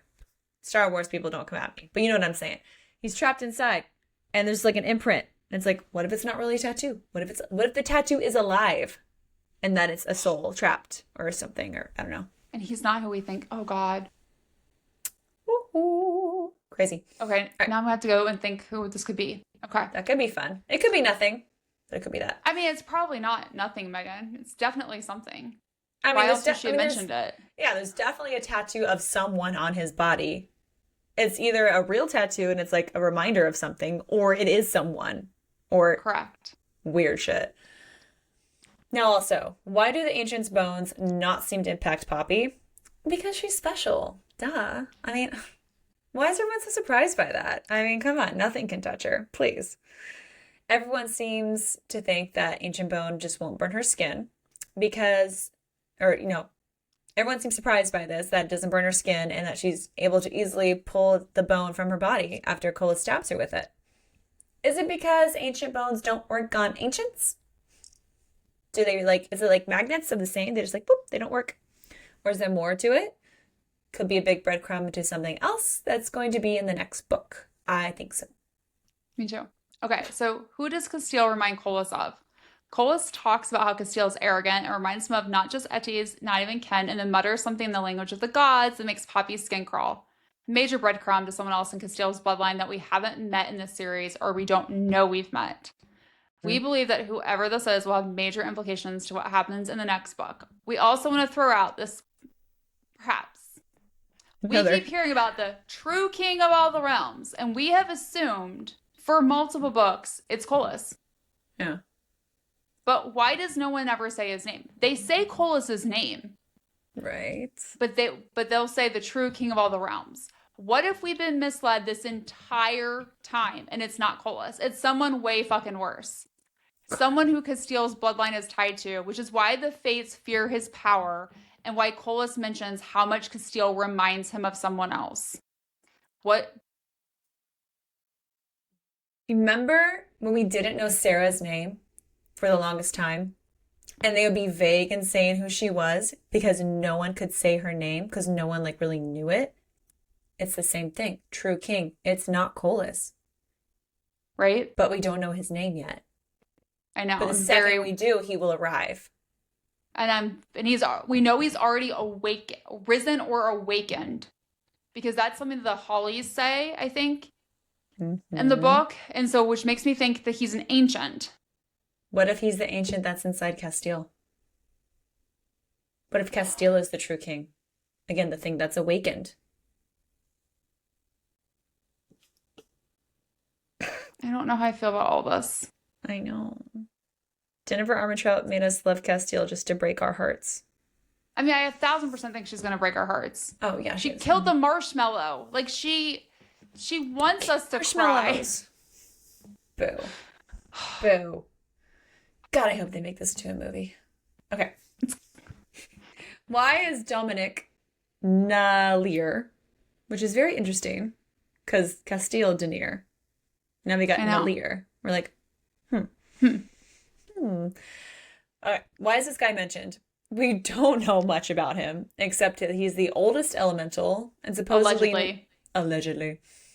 And knows how to get to the Elysium and how to use the magic to conjure germs. Ew. Hate those things. And according to Neil always knows everything. According to Neil, this guy is on the way to Wayfair Castle, but he doesn't arrive by the end of the book. So I'm like, when's he going to get here? Is he going to get here in the next book? When are you showing up, Dominic? He can't be the true king, could he? Could he? I don't know. My brain's breaking right now. I know. I didn't think that before, and now I'm like, okay, He's the first we've heard of this name. It's the first we've heard of this name. Well, we heard about in Visions of Flesh and Blood. I know it's mentioned there. Oh, is he a good person or a bad person? I don't know. He was part of, I think, the Atlantean Guard. He knows how to get the Elysium. He knows how to use magic to conjure germs. Germs? He's on his way. Germs? I don't know. Germy germs. Germy germs. Okay. I'm like, who are you? What are you doing? Oh, history just keeps repeating itself. He was a guard, much like Casteel pretended to be a guard. Right? And then his true nature was revealed. Is this Dominic guy history repeating itself in the future? Maybe. Good Lord, I don't know. Okay. How does Jasper know more about Attes and his connection to Valen? What else does he know? So there is definitely more to Jasper than we know, since he knows that Attes is related to Valen, even though his own wife didn't know. So we assume that he knows literally everything. Why? Who is in his bloodline that would allow him to know so much? I think it's more than just a seer. Which has never been confirmed that a seer was in his bloodline. There's just a comment made about I probably have a seer in my bloodline. Who are you really, Jasper? What if he's like the ultimate seer? What if he's an ancient? No, he can't be. What? He was brought back to life. What if he never died? We just assume that. Yeah. We just assume that Sera brought him back to life because he was gravely injured, based on what Valen told us. Don't trust Valen. Valen doesn't tell the truth. Well, Valen's dead now, so we can't That's true. Interrogate him. But is he dead? Yes, he's dead. No one's ever truly... I know he is. He's turned to ash. He's dead. He's been scattered. His remains what remained have been dealt with. But his soul could be brought back. Ooh. Are more people dead than we know? Well, we know from Casteel's point of view, yes, that 4 people have died. Valen, Delano, Ahisa, Lizeth. However, we also know that more bodies were jumping to their death by that creepy Cola song. Are there any other wolven in the group that were impacted that we haven't learned about yet? I think so. Based on understanding, all of the wolven, I'm assuming, and all of the mortals in Wayfarer Castle should have probably behaved the same way as Delano and Kieran. So maybe they're all dead. Maybe all the ones that were around just are dead. Like Gianna. Where is she? Is it wrong that I hope she's dead? But poor Tawny. I know, but... Yeah, she's probably dead. Probably. Okay. Could the rot come back? The grass is brown and dried out when it had been green a week ago. It could be the cold weather or something else, which made me think of the rot and how that came back, which would feel like very like, think about how that would all tie together. If the rot comes back at the end of this series, and that's how the start of Flesh and Fire started because of the rot. Yeah. I told you, like history is just going to repeat right? itself. History repeats itself is the motto of all this entire series. So, will Poppy be able to help Casteel find himself again? Multiple mentions in this book of how Casteel will always know Poppy, which makes us optimistic, maybe, that she'll be able to get through to him in his current state. However, the two of them have a lot of shit to work out. Like, Casteel has to work through some of that past trauma that he just never processed at all. And, instead, he's like, I'm not going to work through this trauma. I'm going to focus on love, and meets Poppy, and his life changes because of her, so that he doesn't have to feel any of the pain from his previous life decisions and all the horrible things that happened to him in his life and all the things he's fucking done. So, number 1, he needs to be better at communicating his feelings, especially when he is hurt, rather than hurting other people or keeping them locked inside and letting it fester. And also Poppy, she needs to stop keeping secrets from him. Secrets are no fun unless they're shared with everyone. So she basically hurt him in a very similar way to how he hurt her in the From Blood and Ash when she learned that he lied about his entire identity. And she's like, you're not Hawkthorne. So the biggest difference, honestly, between these two situations is that he lied to her about his identity before he really knew her and could, trust her with that. And she kept a secret about the promise with Kieran that prevented him from going to Pensdirth after they were married. So... Stronger betrayal, for sure. And she needs to earn his trust and his forgiveness in the next book to even begin to repair that relationship. They got a long journey. They do. It's probably going to break me. I will probably sob. I'm here for it. Okay. Yeah. Will Poppy kill any fates? We're really hoping so. And we hope she starts with Lyrian and then takes out Aiden. It feels inevitable. At least one fate will die in the series. We know some of them have been messing with the fucking balance on their own with zero consequences. So it's time for a fuck around and find out moment, courtesy of Poppy and her stabby tendencies.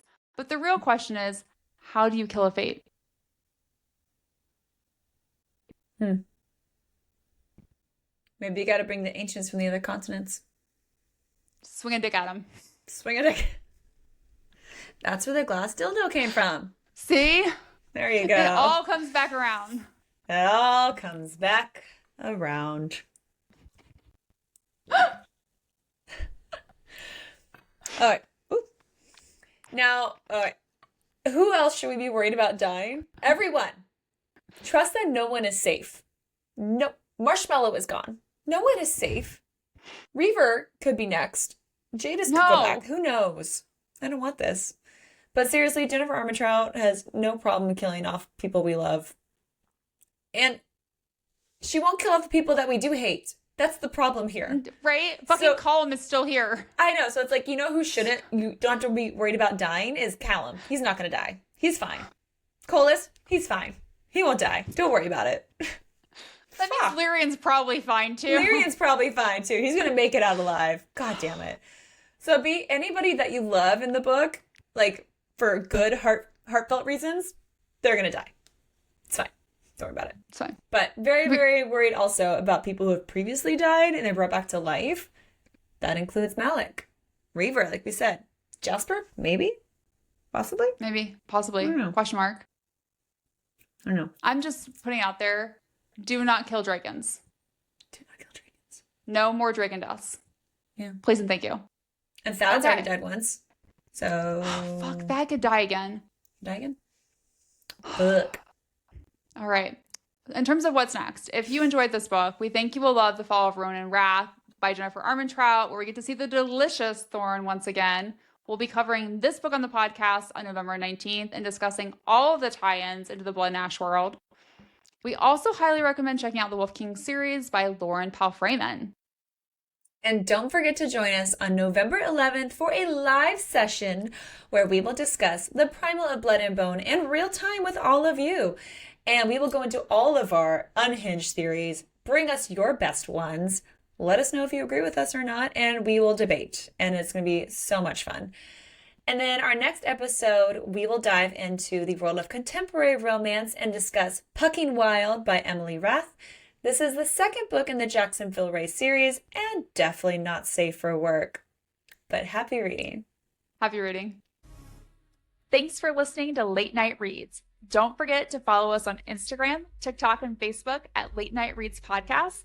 And check out latenightreads.com for even more information about all the books we're reading. If you loved today's episode, make sure to subscribe, rate, and review our podcast. And share the show with your fellow book lovers.